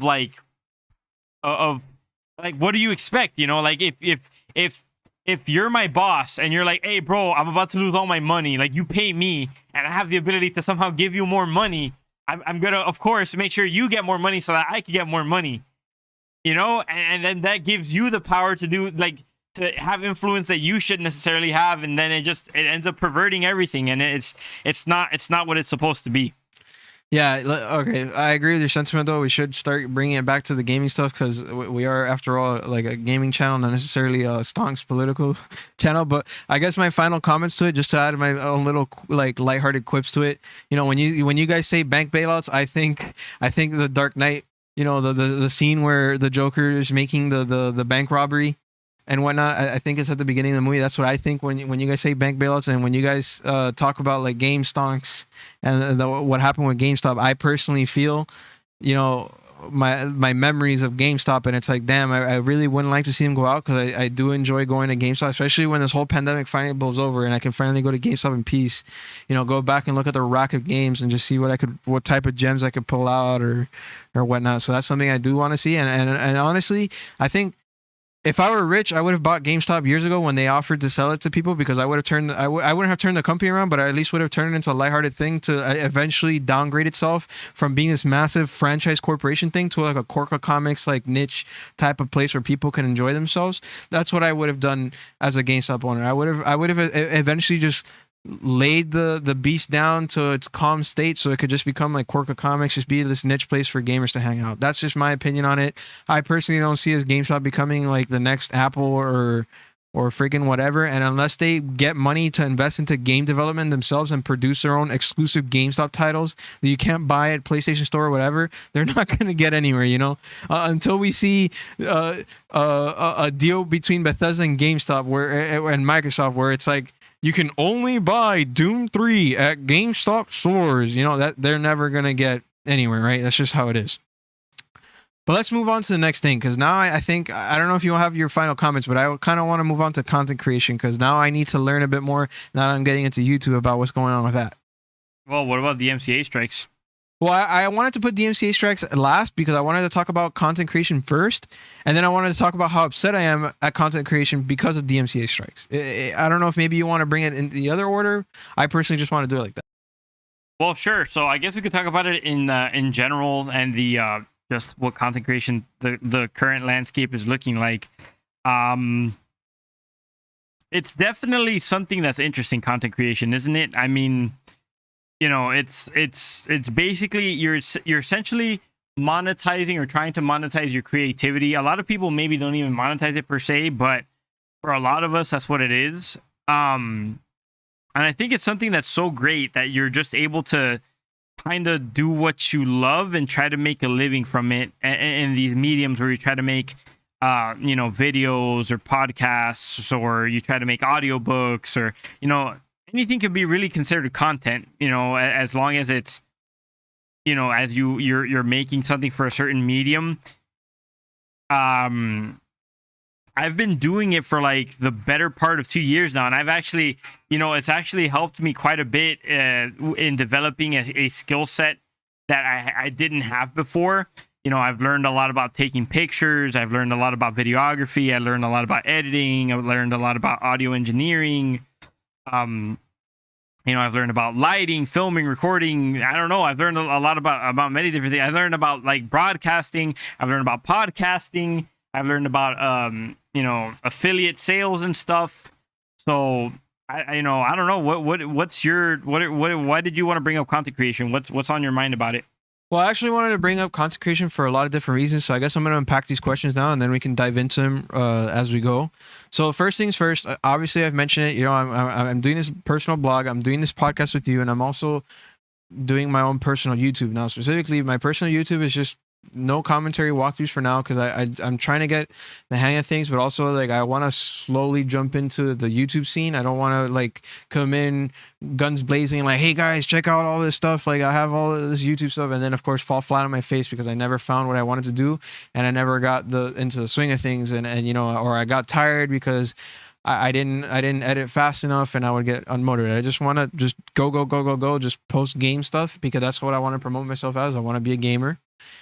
But I also want to be a gamer that does, you know, walkthroughs and stuff, kind of like how you see the big boy, the Rad Brads and Jacksepticeye and all that stuff, that they just do a bunch of games. And that's just what I want to do. I just want to build all these games, show people how to play all these games, and I've had these opinions for years, so that I'm able to sort of build this small like subscriber community that I interact with. Because the most important thing for me is like I kind of want to interact with people as I go, so I can find like-minded people that like the games I do, and hopefully, you know, build a community out of that. But essentially what I wanted to do is I wanted to unpack, you know, the content creation, how far should I go? I don't know if maybe you want to pull up my personal account so you can kind of give me tips or show it on the thing. It's up to you. Maybe you don't want to butt blast me on the podcast today, but it's just like, I want to see what I could do to improve. And then of course I also want to, I want to see I want to put it out there. It's like I want people to see my content, to see, like, tell me like what it is they find interesting, what they would like for me to do a bit more of, so I can start kind of like detailing or like forming my content in that direction, you know, and something where I provide something to the community, but I'm also happy doing it. Because again, the second thing I wanted to mention was I see a lot of content creations fall into the same tropes where they end up being like one trick pony gamers, or they're playing only like one game like PUBG or Fortnite or whatever. Maybe they might flip between 2 or 3 games, but they mostly stick to the one, and that's it, you know. And sometimes they'll get their fame out of that, but then they might like dislike the game, and then they have to continue playing the game over and over again because that's the only thing that their viewers like, right? So you have that issue. And then on top of that, it's the fact that, you know, the gamers themselves, or the viewers themselves, are actually forcing these content creators to only do that 1 or 2 games because they don't want to see anything else. Otherwise, they risk losing their business. It's a business, right? And then, of course, there's the realistic look out of it. If you're going to make a business out of it, you're going to have to deal with it for better or worse, right? Provide what people like versus what people don't like. Yeah, I completely agree. So there, you said a lot there, and that's quite a lot to unpack. But first, I guess, well, you know, this is the video that you have. But first, I guess we're gonna do this as constructive criticism.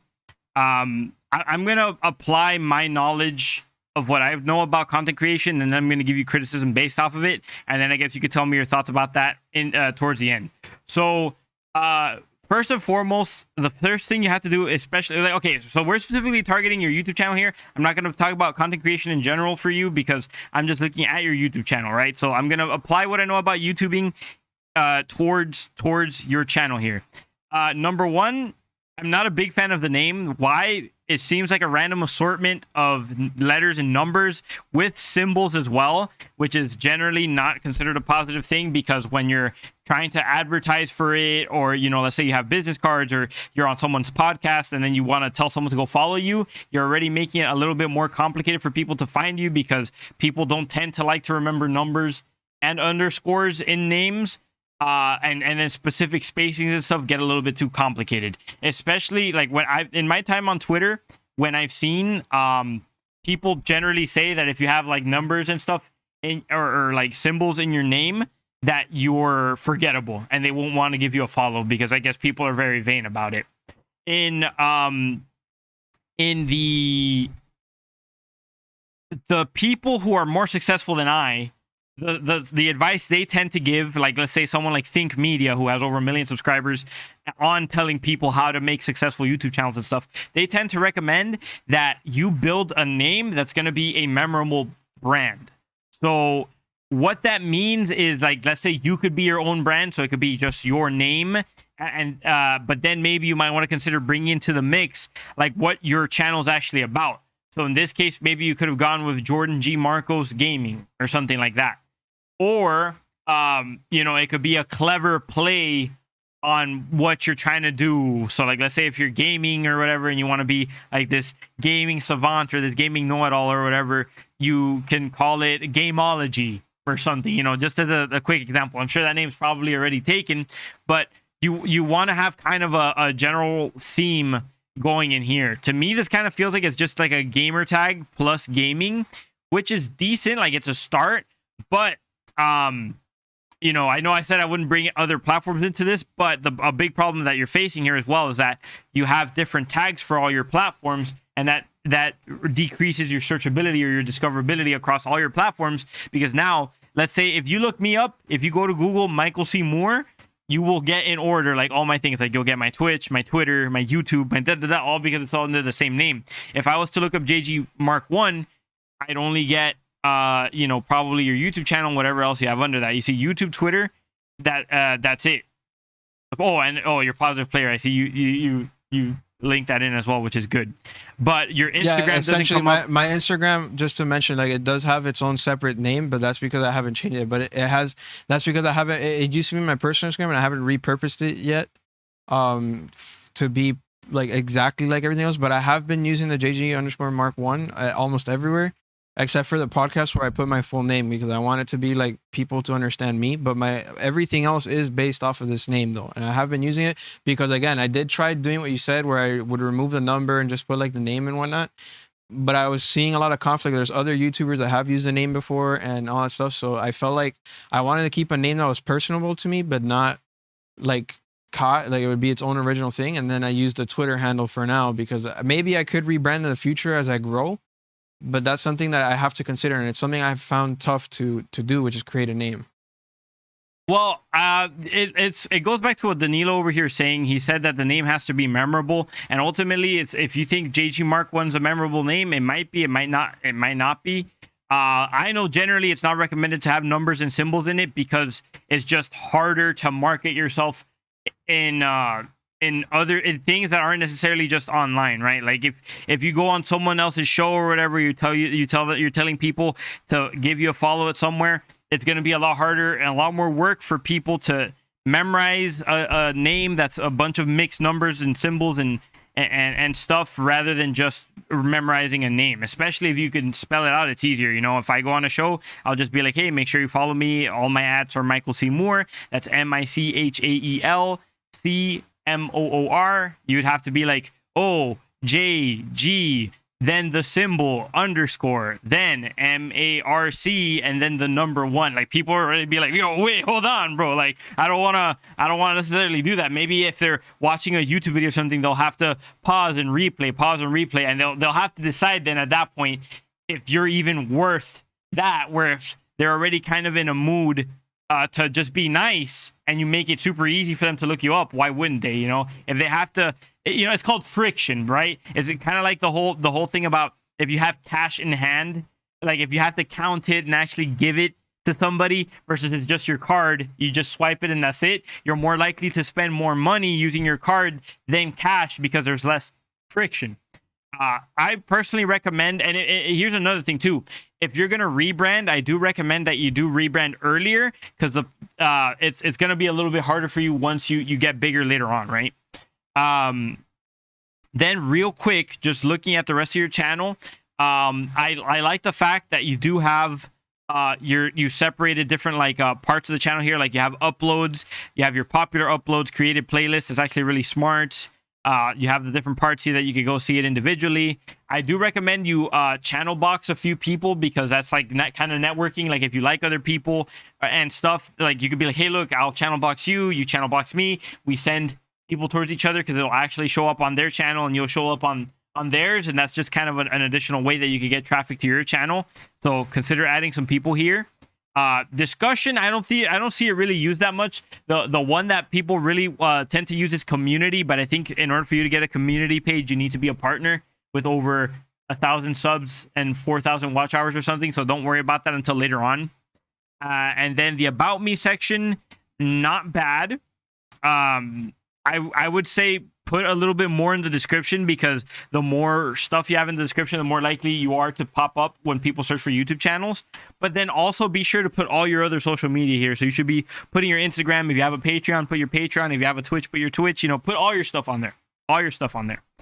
Yeah, I guess for now I don't really have much other than my blog and my Twitter. So I guess for now that's fine. I could improve the description a bit. When I created it, it was just something simple. Like I mentioned, I wanted to start the YouTube scene a bit lighthearted and slow. I didn't want to jump in like, you know, trying to be something I'm not. I want to start growing myself not only with my viewers but like as I go along making the creation. You know, if I start off doing something that I'm not, I'm gonna fall flat on my face. But yeah, I appreciate some advice. I mean, personally, I do understand why people might find that confusing. Although technically, I do find that the name is technically my name, so it could kind of be like an easier way to read the symbols because of the fact that it's my name. But I do understand, and maybe I could find a different one. I still have to keep looking to see what kind of mix I want to have. It just kind of sucks because I already put the name on all the videos already, you know, it's like tagged in, and then on top of it, it's like on every video tag and hashtag and all that. So I would have to recreate almost everything. I'm not sure.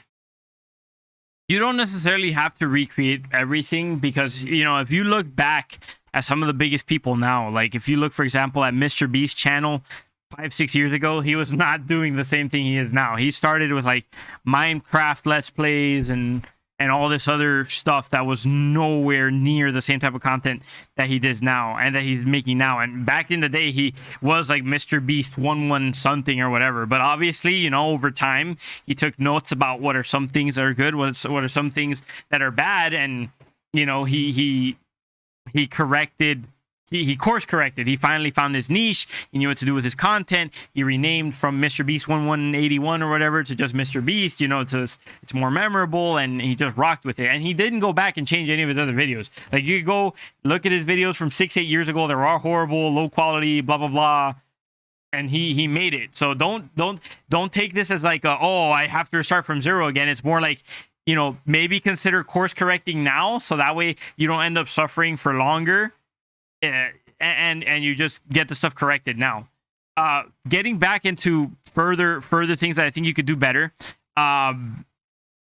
So I like the fact that you use you have like compelling like pictures as your thumbnail, but I do feel like making your own personal edits to them could make them stronger.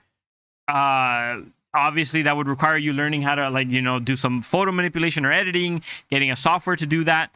But considering that one of the biggest things that YouTube keeps tracks of is impression through click-through rate, I would say that's something that you should definitely look into, because you need something that's gonna differentiate or stand out from other people. You know, these are oftentimes many pictures that people could just straight up grab from the games themselves and just put it, and then I see you at least put your name on it and stuff, so that way it has like your brand on it. But you might need something with a little bit more pop. For example, you know, I was watching a tutorial on this the other day. It was by a young content creator who makes you know, video game content off like player versus player games, doing like challenges or whatever. She made a thumbnail where she gets like a screenshot of her holding a gun in the first person game or whatever, and then she kind of like corrects the perspective of the gun to make it look like more correct to what she wanted it to look like for her thumbnail. And then she got an element of the game, which was a crosshair, and then she made it wackily like huge, like she distorted it to make it like super big. And then like she put like a nice blur on the screenshot of the game where it was like you know, the map, to make it look like 3D or whatever. And then she got a character from the game and kind of blended her into the image, so it looked like she was peeking her head through a door when she wasn't even really there. And she added like a lesser blur to kind of give it like a 3D effect. And that's like a very eye-catching thumbnail. She also went ahead and got the name of the game, which was Valorant, and she made it like the same color as the crosshair. And then she put like a funny comment, like saying like, this crosshair is so huge. And then she like got her face and made it look funny or whatever, and kind of made it look like all distorted and whatever. And then the title of it was massive crosshair challenge on Valorant. You won't believe what happened. Something. I mean, that's obviously an exaggeration, and that's not necessarily the same type of content that you're going here. But that's a big part of having people click on your videos, is just having something that differentiates you, or that could be catchy, that maybe doesn't necessarily have to do with 100% of the video. But it's just something to help with your impressions as well. Because right now, while you do select at least images that are pleasing to look at, I can't necessarily say that they make you stand out too much from other competitors who might be doing the same thing. Right. That actually does make a lot of sense to me, and it does sound. It kind of does skirt the line on like basically baity thumbnails, you know, that kind of get people to pick on them. So I understand where you're coming from, but again, what you said there was, which I guess is my biggest concern, is you're basically making thumbnails based off of situations that like could be, how to say it, like things that could happen in a PvP game, right? Whereas, for example, that little video project I'm doing, maybe you could help me out with making an interesting thumbnail for that video that I'm making, where I did basically a compilation of all the deaths I did during my last run. But as far as like the walkthrough, like I've noticed specifically like people that do walkthroughs, they don't do necessarily crazy thumbnails like that, because they're trying to stay true to the nature of what they're doing, right? Unless, like, you know, I know Jacksepticeye does like a bit more like kooky, you know, thumbnails, because he adds his own personality to the mix, the same way that you do. I've noticed that in your gaming channel, you also do that, because you're adding your own cookie personality to it. But because I have no commentary, I figured it's best to stay true in nature to what the video's about, so that way I don't like advertise incorrectly like what I'm offering to the table, right? And I've noticed too, like especially with all the people trying to be different, they kind of like, there's not as many people that do this anymore. They just do plain old school, like, you know, no commentary walkthroughs, which is something I do want to provide alongside maybe future content where I do crazy stuff like that. I do want to make sure that I do have like the traditional classical style for viewers that do enjoy that. Yeah, but again, the thing is, I personally have looked a lot into this because I was considering making the same type of content as well, and I do see way too many other people that actually have the same type of thumbnail. In fact, if I'm not mistaken, I think PewDiePie on one of his original like Last of Us walkthroughs, he might have this exact same image of the main character holding his daughter there. So, you know, it's a problem if you think about it. Having the same thumbnail as another creator, that already right there doesn't make you stand out. And especially with how big PewDiePie is, how much people are going to want to imitate him, I can guarantee you that there's plenty of other people that have the same exact thumbnail as that there. So what are some fixes I could just quick fire to you so that way you stay true to the nature of the game, but you don't necessarily interject too much? Maybe consider doing a color theme to it. Like, you know, there's a lot of let me see if I can pull up an example here. So let's say we go to YouTube, we do walkthrough, right?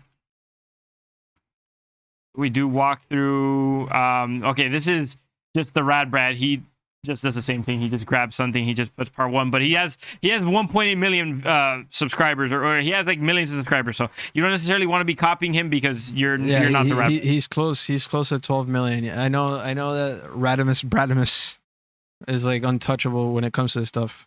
But I want to provide, like I said, I want to provide it to add like my perspective on gaming. It's not necessarily for me to become the Rad Brad, but just for me to enter the conversation.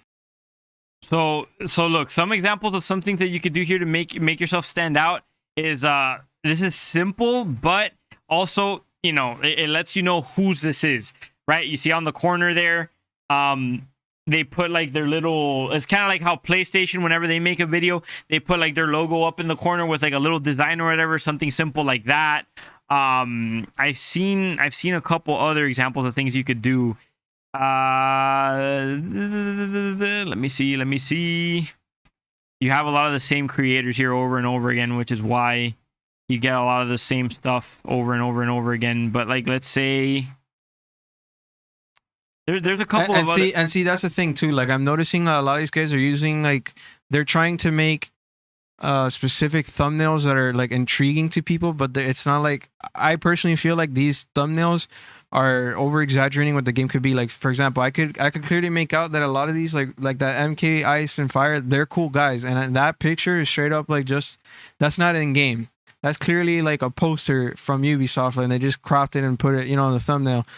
So I understand that. And then there's people that do pretty neat effects. I guess the unique thing of what I'm trying to do is I'm trying to grab interesting scenes that when you watch like my videos, you're like, oh snap, what happened here? Like, what, you know, especially for a person who maybe not hasn't played the game, you know, they look at the thumbnail and it's not just like, you know, a wallpaper or a weapon or this and that. It's an actual scene in the game where something interesting happens, and then you're like, oh snap, what would happen here? You know, kind of the way that they do trailers, where they show you an interesting scene, they cut it off at the most important part, and then you're like, oh snap, like, what's next? So that's, I guess, my mentality with the thumbnails, to kind of stay true to my walkthrough, but at the same time not ruin the experience.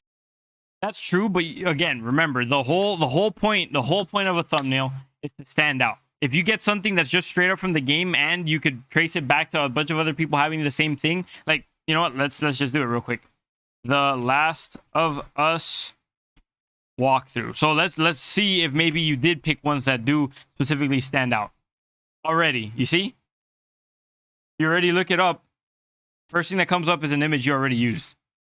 So that's the problem with when you use in-game images, is that you don't stand out because people use the same, like, they get the same idea, you know? If you design something using your own elements and you put in your own twist on it, no one could replicate it outside of them straight up grabbing your thumbnail and putting it, which at that point, that's already maybe something that's like a copyright strike or something like that, because you designed that yourself. You get me? So that was just a quick example of something that I think you could change. Something like, you could do that, or like the one that I showed you with Baldur's Gate, maybe put like a certain square or shape or certain colors into the thumbnail to kind of also just brand it as yours if you do end up landing on certain colors that you want to be your theme.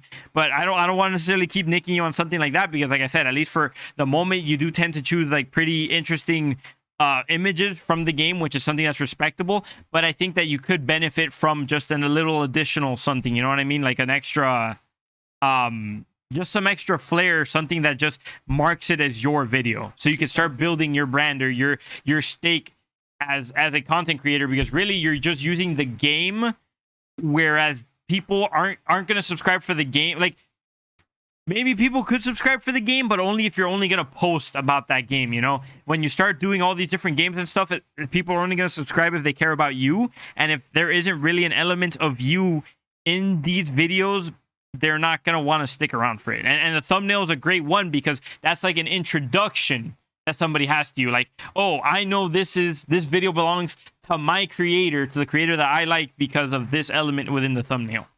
Yeah, I guess that's something I should work on, especially when I'm considering like rebranding and whatnot.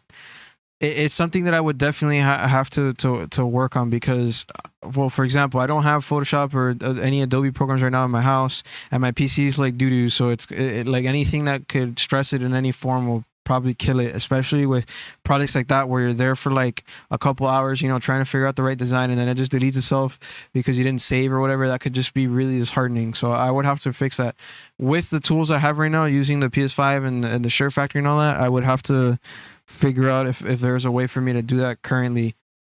I might have to reconsider maybe some of that so I can make better thumbnails. I don't think it would be too hard to do. But as far as like what I'm doing for now, I mean, at least I kind of appreciate the work I'm doing and I'm happy about it. Whereas I can't say the same, you know, for other people. I will say though that it seems that you did something here to make the color grading on some of these more pleasant. Like at least the Last of Us, like the same image that you used as the other person did with Joel holding his daughter or whatever. Like yours looks higher quality. So kudos to you on that. But not a lot of people have the eye to necessarily notice that, and they're just gonna see, oh, a video with this image that has 1 million views versus a video that this image that has, you know, 10 views or whatever. But moving away from that, I think if you get that out of the way, excellent.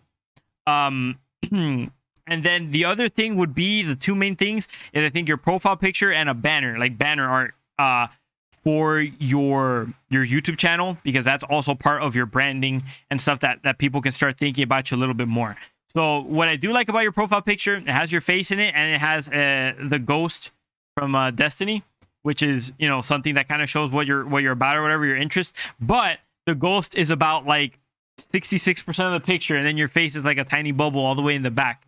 Whereas really your face should be first and foremost in the foreground. That's what most people should be looking at. It's what's gonna easily identify you as like, oh, it's that guy. Like, this is the person I know that I want to talk to. And then the ghost is just there, like, you know, like, oh, who am I following? A ghost, or am I following JG Mark 1?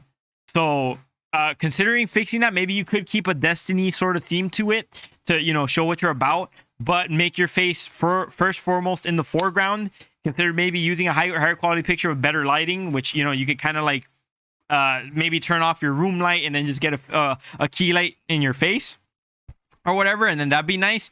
Consider maybe photoshopping it a little bit as well to put like the colors that you'd like or that you're interested in. And then definitely a banner art would be good if you could have a logo. There's like a bunch of free logo makers that you could use for that. Or maybe you don't want a logo, maybe you just want your face to be there too, and writing on there. Like, that's what I kind of have going for my gaming channel, is just my face with like colors that are kind of my theme, and my name in the background or whatever, and that's it. But a lot of people, some ideas that you could carry away is, a lot of people like putting their post frequency on there, so you could put daily uploads, or you could be like, oh, follow me on, and then you could put like the logos of all the other platforms that you're on. And then in the banner section, your about me comes up as well, and then you could actually advertise your blog up there, and then your Twitter as well.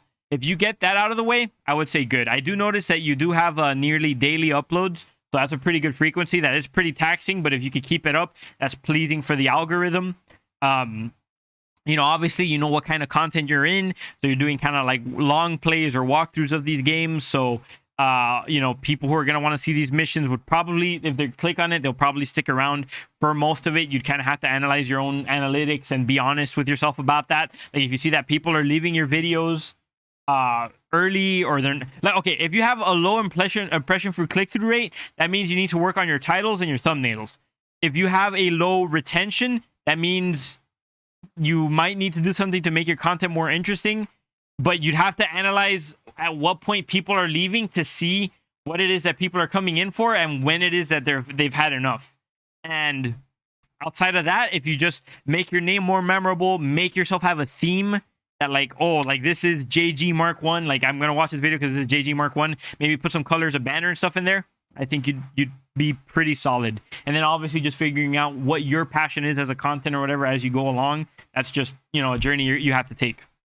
All right, that's pretty fair sentiment, and of course, as I go along, I learn and I add more things, and that's the fun about YouTube and, you know, creating a community is that you grow along with it, right? I mean, you want to build the memories, you want to build the friendships, you wanna get that audience that, you know, makes you happy every day to get up and do content, and I guess that's the most important part for me. It's I want to share these games with people, so like I have people, you know, that have the same interests as myself follow me. I don't want to be like. Again, now let's lead into the other part. I don't want to be like one of those one-trick pony gamers where like they literally play Fortnite forever. Yeah. And it's like all they do is like if their skill set determines their viewership and like they barely have any interaction with their community, and if they do, it's because of their skill set, and that's it. It's like they literally don't have an actual personable connection with people, and that's something that I want to work on. So what's your take on that? Because I know that you've kind of felt a little bit with that with Battlefront, where you were like, oh man, I'm Battlefront every day, every stream is Battlefront. Then all of a sudden you're like, man, I'm starting to get pretty tired. This is kind of a slog to make content. So tell me a little bit about that. Yeah, so that's another side of the conversation that's a little bit more unfortunate. You know, a big part of the game is that when people follow YouTube channels or people follow certain streams and stuff, they end up typically doing it because they discovered a gamer or creator doing a certain or particular thing. Thank you.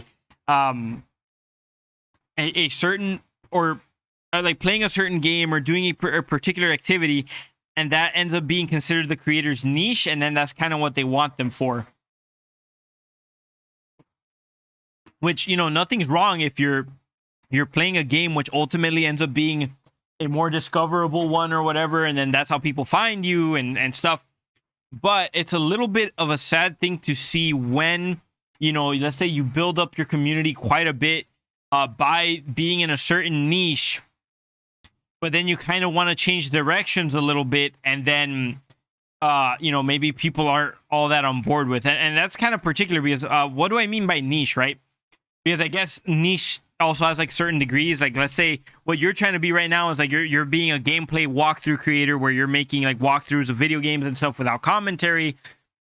You're playing on the hardest difficulty. You don't really have a face cam or mic or whatever. So that's what people would follow you for. But already you have Spider-Man 2, or you have Spider-Man Miles Morales, and you have The Last of Us Part 1. 2 games completely unrelated outside the fact that they're PlayStation exclusives. Their gameplay isn't similar. Their material isn't similar. You know, they don't come from the same creative universe or anything like that. So a big problem now is that people that subscribe to you because they enjoyed your Spider-Man Miles Morales content won't care about your Last of Us content unless those people just care about walkthroughs. But, you know, it's like a double niche, right? Because you went Spider-Man Miles Morales walkthrough, and now Last of Us walkthrough. So what percentage of those people care about the walkthrough element? What percentage of those people care about the Spider-Man element? What percentage of those people care about the Last of Us element? For me, I could tell you I probably took a big dip in my viewership live streaming. Well, it was for multiple reasons. So let's break this down a little bit more, right? A big thing about broadcasting is they always say you have to always be broadcasting, right? The more you broadcast, the better it is for you or whatever, because that's just how the algorithm works and stuff in regards to live streaming. I had to take several breaks because, you know, it was I was doing very hot around it was like the autumn of last year, like, you know, September, October and all that. However, I was in a very bad mental place. My depression was in full swing. I was feeling horrible. I didn't even want to do content at that point. And also I was dealing with my grandmother and her illness. And then ultimately she ended up passing away.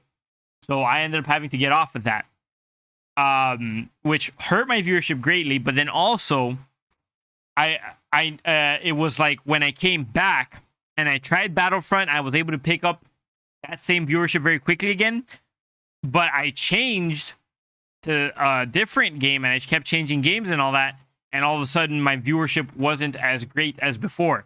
So you could, it's reasonable to state that maybe a good portion of people moved on because I just wasn't streaming as frequently as I was due to the fact that I took a break for a while.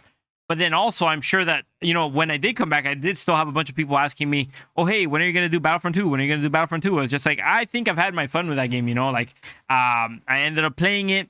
The game mode that I was most interested in was Heroes versus Villains, or like Hero Showdown, which is kind of like the 2v2 version of Heroes versus Villains. And I pretty much had leveled up my heroes, not to the maximum, because you could actually go like over to like level 999 or whatever with the heroes in that game, but I had completed the progression for all the heroes. Like, I got all their abilities, all their stuff, blah blah blah. And so I was already fairly good player. Like, I was winning most of my matches, and I was usually number 1 in the leaderboard every single time I got in that game mode. So challenge wise, I was kind of done with it, and just progression wise, I was kind of done with it. I wasn't really having that much fun with the game anymore. I was kind of wanting to try different things. Ultimately, the thing about content creation is supposed to be a creative medium for you. So you don't want to just do something where it's repetitive and you feel like it's just another job, and your passion dies doing it or whatever. But then how do you combat that lack of or that kind of like the loss of viewership that you get from changing niche? I think ultimately there's not a whole lot you can do about it. Like, people are going to watch you for the reasons they want to watch you. So when you tackle a certain series, you're going to pick up a certain amount of audience that maybe won't care about you and just will care about that specific audience or that specific type of video. But and this ties into the advice I was just giving you a second ago, which is why I think it's something you should seriously consider starting to do now. So that's something that it's not another challenge that comes up for you later, where it's that you have to kind of try to inject your personality into this stuff as much as possible. So that way, when you think it's right for you to shift gears or to change to something else, you don't end up suffering the consequences of not have made your content more about you earlier on, right? Yeah, I guess. I guess that's going to be the most difficult part for me, because again, like to speak on who I am as a person, like when I play games, I'm a pretty big person where I like to play games in the original intention of what, or at least I like to play games in a way where I take away from my mind other ideas first, and I try to slip into the world as to what the developers are trying to show to me, to capture my interest. For example, when I play Last of Us, I have to take away my, okay, this isn't Lone and North and Uncharted, Naughty Dog, so I'm going to take that away. This isn't the Jack and Daxter game, so I'm going to take that away. And then I start going into Last of Us as, okay, this is experience that is trying to drive me where the game starts off with this girl that's just like, where's my dad, what that's going on in the world, and then all of a sudden there's a couple explosions, and her dad's like, come on Sarah, we gotta run, like we gotta go, there's shit going on, and all of a sudden like the neighbor comes in all like rabid and stuff, and then like I let myself sink into the world, which is why the most emotional pull I've had with the entire game was the first 30 minutes or first 20 minutes, because when you're going with Sarah and you're trying to find your dad, you can't find him, and then all of a sudden your dad rescues you from a car crash. He's picking you up. He's literally carrying you everywhere. And throughout all his efforts, a military soldier comes by. He's like, yeah, no, I got orders. And he shoots you. And then all of a sudden your daughter dies as a result of it, right? That whole scene for me, that's important. So it's like most people, they try to come in and they try to maybe make like, hey, this is my, jokes with the game or my type of thing, which I guess it works because, Twitch obviously makes it. That's what Twitch is about, and being live broadcasters is that people are going for the viewer, or viewers are going for the content creator, right? But at the same time, it's like also it's kind of difficult for me to do the walkthroughs because the way that I see games is how I said it's like I see it as how it was originally created by the developers. So I want the game to speak for itself. The more I add to the thumbnail, the more I take away from that, and it hurts me personally because again, me as a person personally love the original vision, the original art, especially even like as a person, as a gamer. God of War for me, I already told you, it's kind of weird to me that dodge is X and not circle, right? Normally circles dodge and X is jump, interact, and climb and whatever. Especially, I mean, God of War wasn't like that before. It used to be the right stick that was, the thing. But of course, now they have the camera. It's just weird to me that I dodge with X and I interact with circle. That's just, I don't know. I'm not used to that. But because I like to see the original artistic vision of the developers, I let myself fall in love with this game schematics, and now I still have a little bit of struggle with it, but I understand it, right? And I could at any moment they have the option there to flip X and circle and make it like natural as it was for me in any other game. But it's just they chose to make that the default option for a reason, so I'm trying to see why. And that's just how I am. I take it for what it is, and I see the vision. The only times I ever change options are in games that maybe aren't like AAA status, or like they're not made by like a high tier company, and then like maybe the option that they have for controller sensitivity is a bit, you know, off for me, so I would raise it or lower it. But the control scheme, I always map out every single game's new control scheme. They had a reason to put that button there. If they did the game a certain way with a certain type of art style, then they did it for a reason, and that's what I like to discover. So for me to kind of do that with the thumbnails hurts, because again, it's like I'm trying to portray myself as this person that appreciates the art form, and it's like if I change it, I'm only perverting it. That's how I see it. Well, here's the big thing. There again, every single time you say that, I feel like there's always so much to unpack. But I can respect the fact that you like the art form. But the thing is that you're in the business of content creation, right? So you're, you know, like, yeah, you could say that your individual playthrough of a game is unique enough to be merited as content or whatever. And yeah, it is. But again, what is going to bring people to your walkthrough that people would choose it over MK Ice and Fires, for example, right? Because you look at his, apparently has 4K 60 FPS, PS4 Pro footage. You know, how do you stay relevant to that, right? But you know, what we were talking about was in the diversification here. How is it that we went from changing content over here to talking about what it is that you're trying to do and why you don't want to change it? How did you tie that together? Well, see, I figured it'd be nice to have like an on-hands demo or like experience as we go along to bring these topics, right? Because we could talk on these topics all the time, right? But for example, I'm not as experienced as you are, so for me to keep up, I would have to go based off of your knowledge. But if we put our YouTube and then you give me feedback of that, not only would I be able to see it, but of course the people listening and watching could see it themselves, and they themselves could visualize what you're trying to say too, to kind of help us with this conversation. But not only is that, I'm also learning from it too, and I love to learn hands-on, and I know a lot of people love to learn hands-on, right? It's better to, I mean, just think about how education system has worked, right? You know, I mean, this is going off into a completely different topic, but the point is, what I wanted to bring in is like, it's not just for my content creation, but like I'm trying to understand, I'm giving you my perspective, and I'm trying to understand why the content creation system is like this.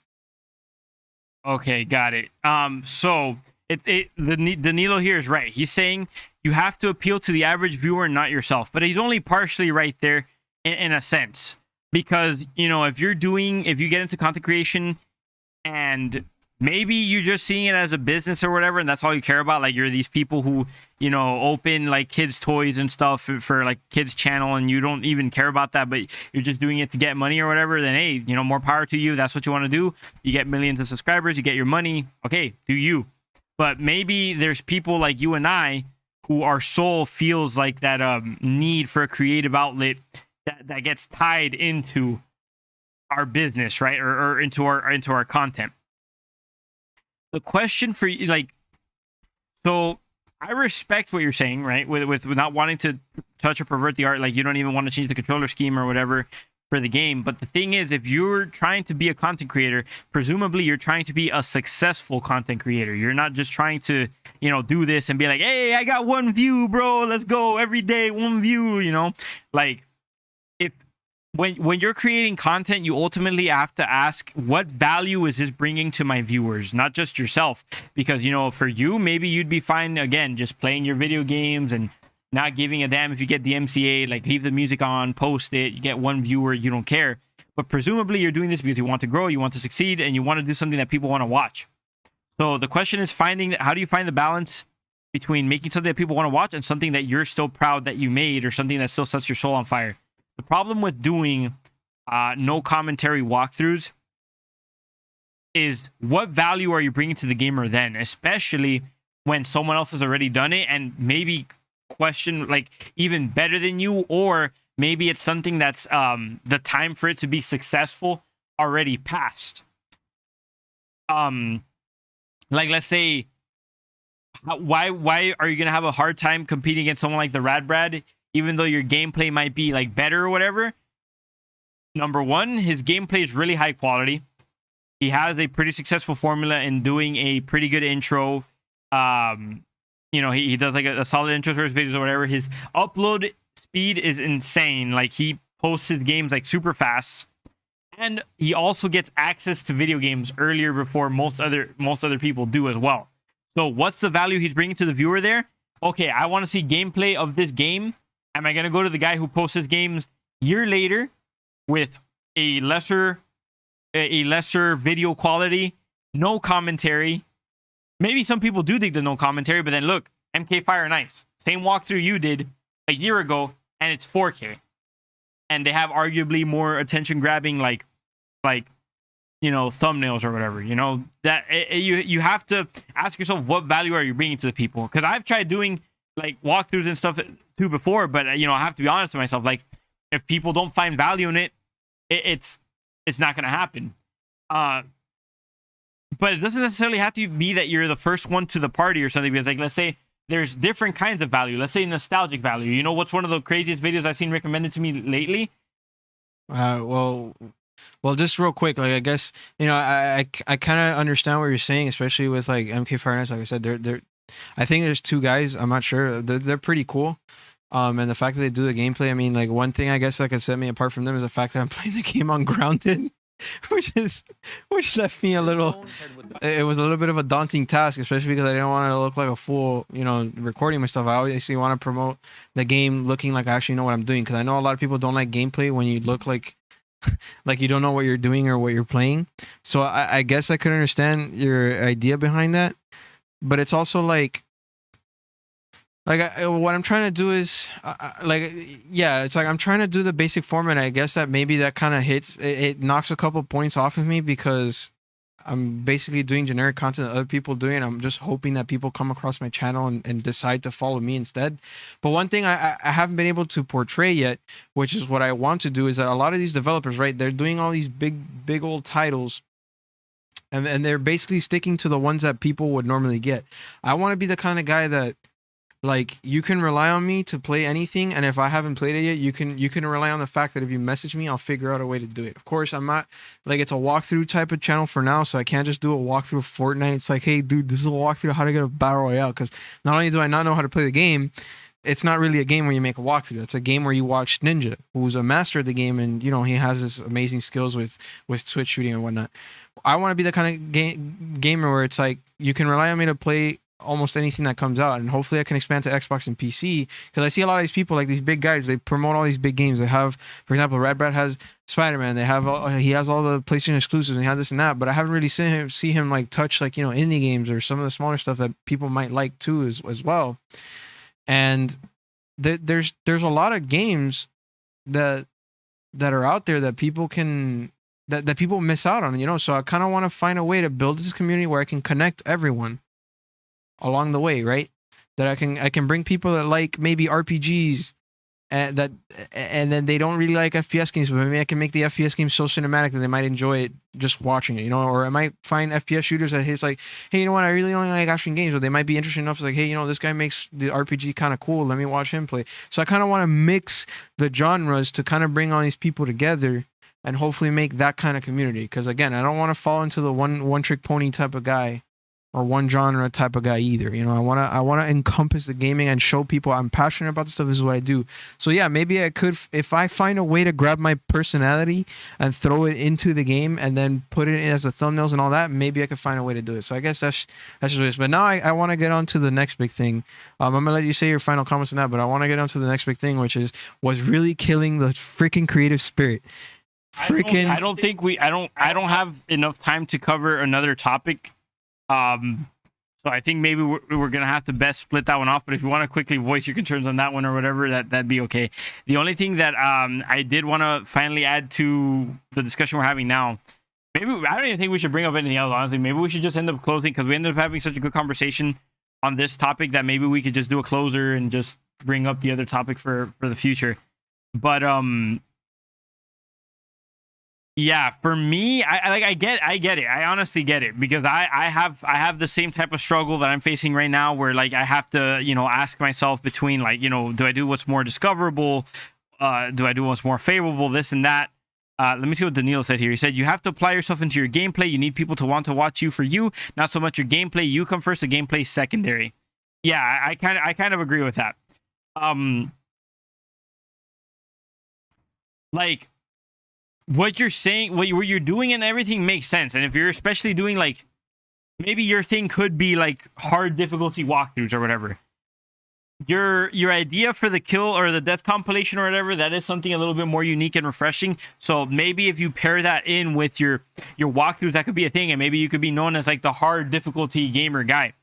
I don't know. You have to run with it for a while. I can't even tell you if what I'm telling you is right or wrong or whatever. So just run with it and see where it takes you. I'm just giving you what I'm trying to advise you to do is to try to be maybe considering following the rule and then turning to the exception, rather than trying to be the exception right out from the gate. You get me? But there are exceptions. So, hey, I'm just, how can I put this? I'm trying to basically tell you, like, you know, if it ends up not working out in the end, and like, don't necessarily be sitting here wondering why. You get me? Because you should already know. If you believe in your mission and you believe what you're gonna do is unique enough to make you stand out or whatever, and you find a way to make it work, then more power to you. Like, you know, go do it. Come back and tell me, hey, Michael, look, I made it work. I'm just letting you know that there's a certain, like, recommendations that people who have been successful give, and that you should consider following it, because, you know, it could end up saving you a lot of trouble and hassle where that wasn't there before.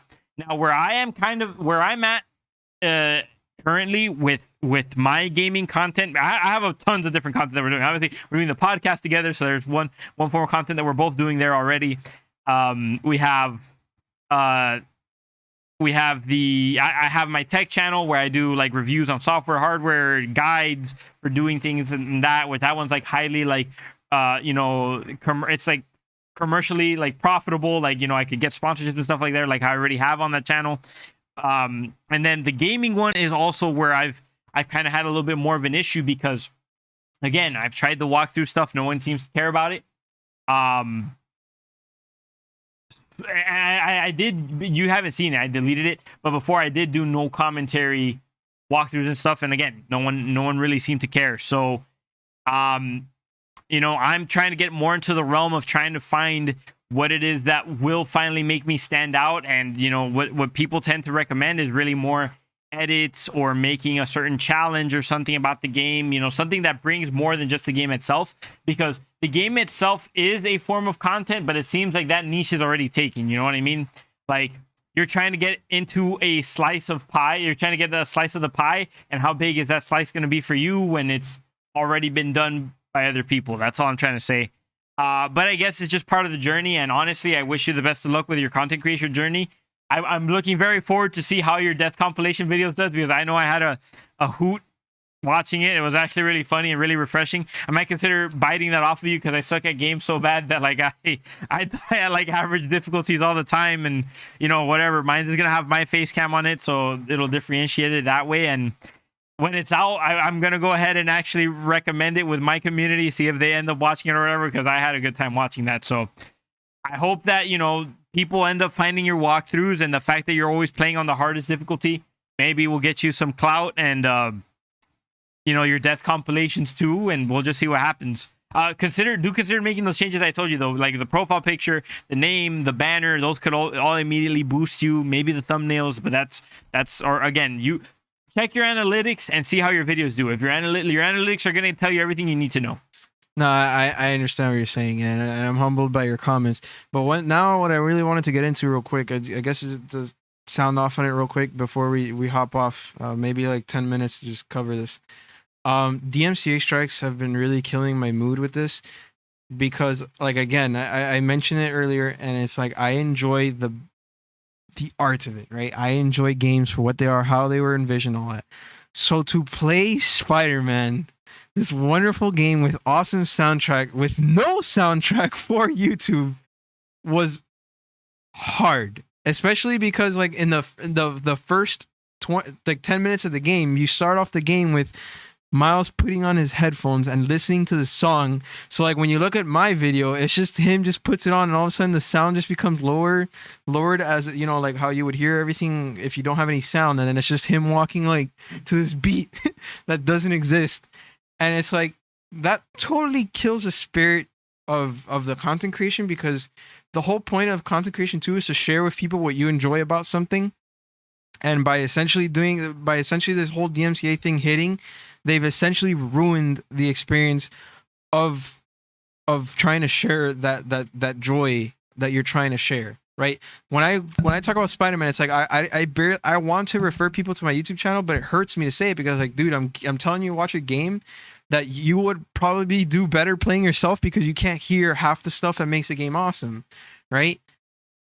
Last of Us doesn't really have music that much. I mean, it has pretty interesting soundtrack, but I'm okay with that. But now, if I do God of War, which I am going to do God of War, you challenge me. As a matter of fact, I'm actually taking challenges for people to see if I actually can do hard difficulties. And Michael challenged me to do not the new Game Plus version of the hardest mode in God of War, but like the base, like just going in like dry AF, no upgrades or nothing, just hard mode, give it a shot. So I'm like, all right, I'm going to try and give it a shot when I get a chance to see if I can. If I can't, then whatever, I'll do the new Game Plus as the walkthrough one. But I'm going to try and do it dry.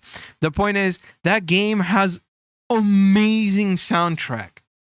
So for me to go turn off everything for the sake of complying with YouTube upsets me. And the fact that, again, as a person who loves the art form, that means I would have to replay a lot of these games for YouTube. So for example, Assassin's Creed, right? 100-hour plus adventure or whatever, supposedly now Valhalla. Let's say I were to do that to my YouTube, I would have to play the whole 100 hours, destroy the entire game, then come back, replay it with no music, and start fresh again so that people can watch. If there's no new game plus, if there's a new game plus, I'm okay with it. I think they started putting new game plus, so I'm not gonna be that worried about it. But I'm just saying the whole prospect of me going all the way back and redoing everything because I can't record it the first time due to music and soundtrack is beyond absurd and beyond me right now. Yeah, so I was gonna tell you one thing that might be able to help you that you might want to look into. Is if you read the terms and agreement, usually it'll actually have a part there disclosing whether or not you could use this music for like broadcasting or like putting it on YouTube or whatever. However, increasingly, I don't know why it's been a trend that all these video games try to be all hip and cool, and they put like AAA music soundtracks in this, and it constantly makes it so that everything needs to get muted or everything. It's super annoying, but I get you, man. Yeah, look into every single game's agreements, because sometimes music is okay to reuse in the video games. It all really depends on what the agreement states specifically for that game and the specific songs. Even though the safest bet is just to mute everything, because you never know. But ultimately, the problem or the part that irritates me is that, like the music, even though it's not yours, it's a big part of the expression of the art form. And it's not like you're profiting off the music. Like no one looks up God of War like walkthrough to hear the soundtrack of God of War. If you're gonna do that, you're gonna look up the soundtrack of God of War. And I can understand maybe like YouTubers who only upload soundtracks or whatever, like maybe they're worthy of a DMCA strike because they're trying to get ads on a video that is essentially nothing more than the music you created. In that case, you should be able to do something about that. But usually what ends up happening is that the songs get credited and then they get the ad revenue for it. But you're telling me that just because I use your song for 3 seconds of a video, like to illustrate a purpose, or because I was doing a walkthrough where it's used as background music for like a minute, you're going to get the entire ad revenue from my 2-hour or 1-hour video just because it was in it for a minute? Like no one watched all 2 hours of my video for your 1 minute of a song, bro. Make that make sense. That's a problem they have to fix. Obviously, that's super like slanted and not in the favor of anybody besides record labels. Not even like some independent artists don't even want that to be the case. It's just the record labels trying to be greedy and take money for themselves. It has to be a balance between like, you're not allowed to abuse music for your own revenue. And obviously, if you're using the music for the revenue, that revenue should go to the record label. But if you made a deal with a game company to put your song in a game, and it's only there for barely anything, and the video's not even long. Like, maybe, yeah, if you're saying you just put the scene where the song's in or whatever, that's you trying to be slick and still trying to profit off the music, then yeah, okay, claim it.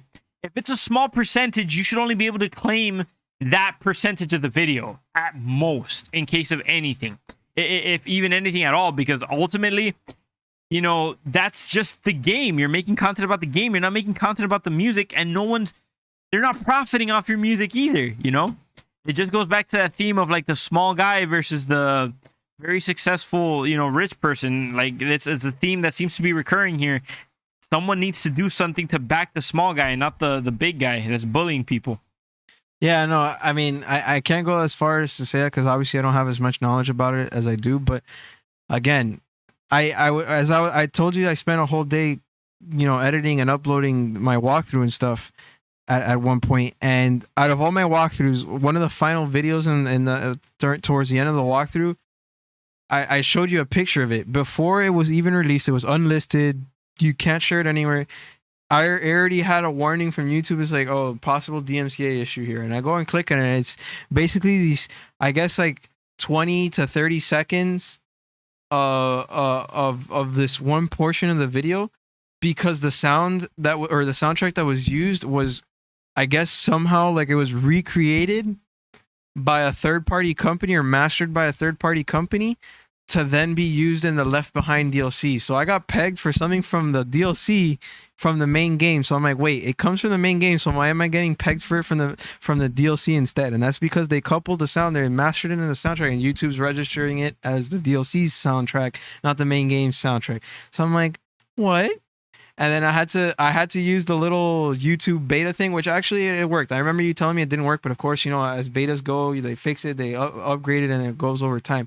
It actually did work. It worked a little wonky, but it was enough to make the scene passable, at least from my experience in editing. And they were able to cut out the sound, but not the soundtrack or the song, but not the voice of the character. So I was able to play out the scene the way I intended it to mostly. But it's just, again, you're literally hurting the people who are promoting your game and your song. Like, okay, yeah, I guess if I grab, you know, Eye of the Tiger and blow it up into my walkthrough and like I put it on repeat, like, you know, 40 minutes of Eye of the Tiger and the thing, yeah, okay, that's my bad. But if like 30 or 40 seconds are being used because of the creators of the game themselves, put it in the game, you're getting paid for this royalties. And on top of that, I'm promoting your soundtrack, which means that other developers who see my walkthrough or anyone else's walkthrough listens to your shit, you're going to get, you know, more possible deals because you're getting more views, you know, you're getting out there, you're getting more, what's the word that I'm looking for? You're getting more visibility, more exposure. Yeah, there you go, exposure. You're getting more exposure. So the only thing you're doing is the Nintendo thing. You're only hurting your fan base. You're only hurting the people that are going to promote you. So why do it? Why promote DMCA blockage for this case? Like, you're literally hurting yourself. Well, because if you're the rad brat and you accidentally forget to mute your game, and now all of a sudden that your 1 hour long walkthrough comes out and 1 million people see it, and there's like 15 ads on that 1 hour game, even though the song was only there for 30 seconds, now your record label makes all the money from all the ad revenue off that video, which Radbrad probably makes like thousands and thousands, like hundreds of thousands of dollars off a single video, or like $20,000 off a single video, like, you know, tens of thousands of dollars off a single video that gets millions of views. So that's the incentive for them to do that. If it's right, it isn't, but they probably make more money off of that than they do off the exposure anyway. You know, it's funny, if now with all these YouTubers creating content creation, if everyone were to collectively work hard to avoid any of these soundtracks to work, they would actually, it'd be funny, because essentially what would happen is they would only get monetized for their own publishings on YouTube, but the ad revenue that they're currently stealing from content creators would essentially be zero. And on top of that, because the sound is collectively blocked by all YouTubers, the exposure that they were getting before would become non-existent. And essentially they would hopefully this happens so that they you know, loosen up on that, because they essentially killed their exposure. or any hope of exposure. And because they're doing that, they're literally reducing the amount of potential business that they can gain by trying to take it away from YouTube content creators that are doing the advertisement work for them in the first place. YouTube creators are already advertising the work for you.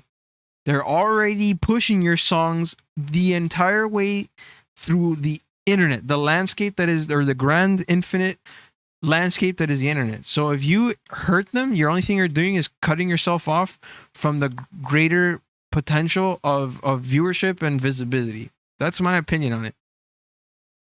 I agree, but I don't think they see it that way. You know, ultimately, if you're just a normal gamer and you're playing the game yourself, you're going to be exposed to that song regardless. And then what ends up happening is that if no one posts it, because the only people who could post it are the record labels, then they can have their own YouTube channel. They post a song there. They get all the ad revenue from that, and you're the only source to listen to the song. So that's how they see it. If anything's gonna get done about it, I'm not entirely sure. We have to wait and see what ends up happening. But I don't have the biggest faith about it. I'm happy that people like Harris Heller are making their own copyright-free music, and they're turning it into big record labels. And I know he spoke recently on one of his biggest objectives is that once he becomes a very powerful big record label, he actually, far in the future, he plans on going to Washington, D.C. and actually pushing for legislation to change the current DMCA because he knows the ways that they're abusing it. And so we'll have to wait and see. It just takes someone who's big and powerful in that landscape to push back against what's wrong for it to get corrected. And I don't think it's naturally going to find its own footing. But I think we're pretty much done there. We spoke on we spoke on all the topics we wanted to speak about, and we touched up on everything. Guys, make sure if you want to watch us live or you just want to see our clips and everything that you're following us here at the Co-Op Syndicate on YouTube. If you'd rather listen to us in the background while you're getting chores done, you're running some errands, or you're driving around in your car or whatever, you could actually go ahead and check out our Buzzsprout, which would be the Co-Op Syndicate, buzzsprout.com. You can listen to all our episodes there, or you could find us on your favorite podcast platform, whether it be Apple Podcasts, Spotify's, Deezer. We're on literally every single one besides Pandora, which we're still waiting an approval from. So consider checking us out there. If you guys would like to help us out by supporting the stream, you can actually tip us in the description down below. There's a link, which is our stream elements. I believe it's SEStreamelements.com/Co-op Syndicate or something like that. It would be a big help if you guys do decide to do that, as right now we're not YouTube partners and we don't make any ad revenue. And also, if you'd like to support us at different levels and you'd want to get rewarded for it, you could go ahead and check out our Patreon at patreon.com/Co-op Syndicate. You could see that there we offer all sorts of different tiers with all sorts of different rewards, such as Discord benefits, gift cards, exclusive content, early release content, and different things of that nature. So thank you again. We also do sell merch, which you could go ahead and check that out in the description down below if you want to support us and get something in return as well. Thank you guys so much for listening or for watching.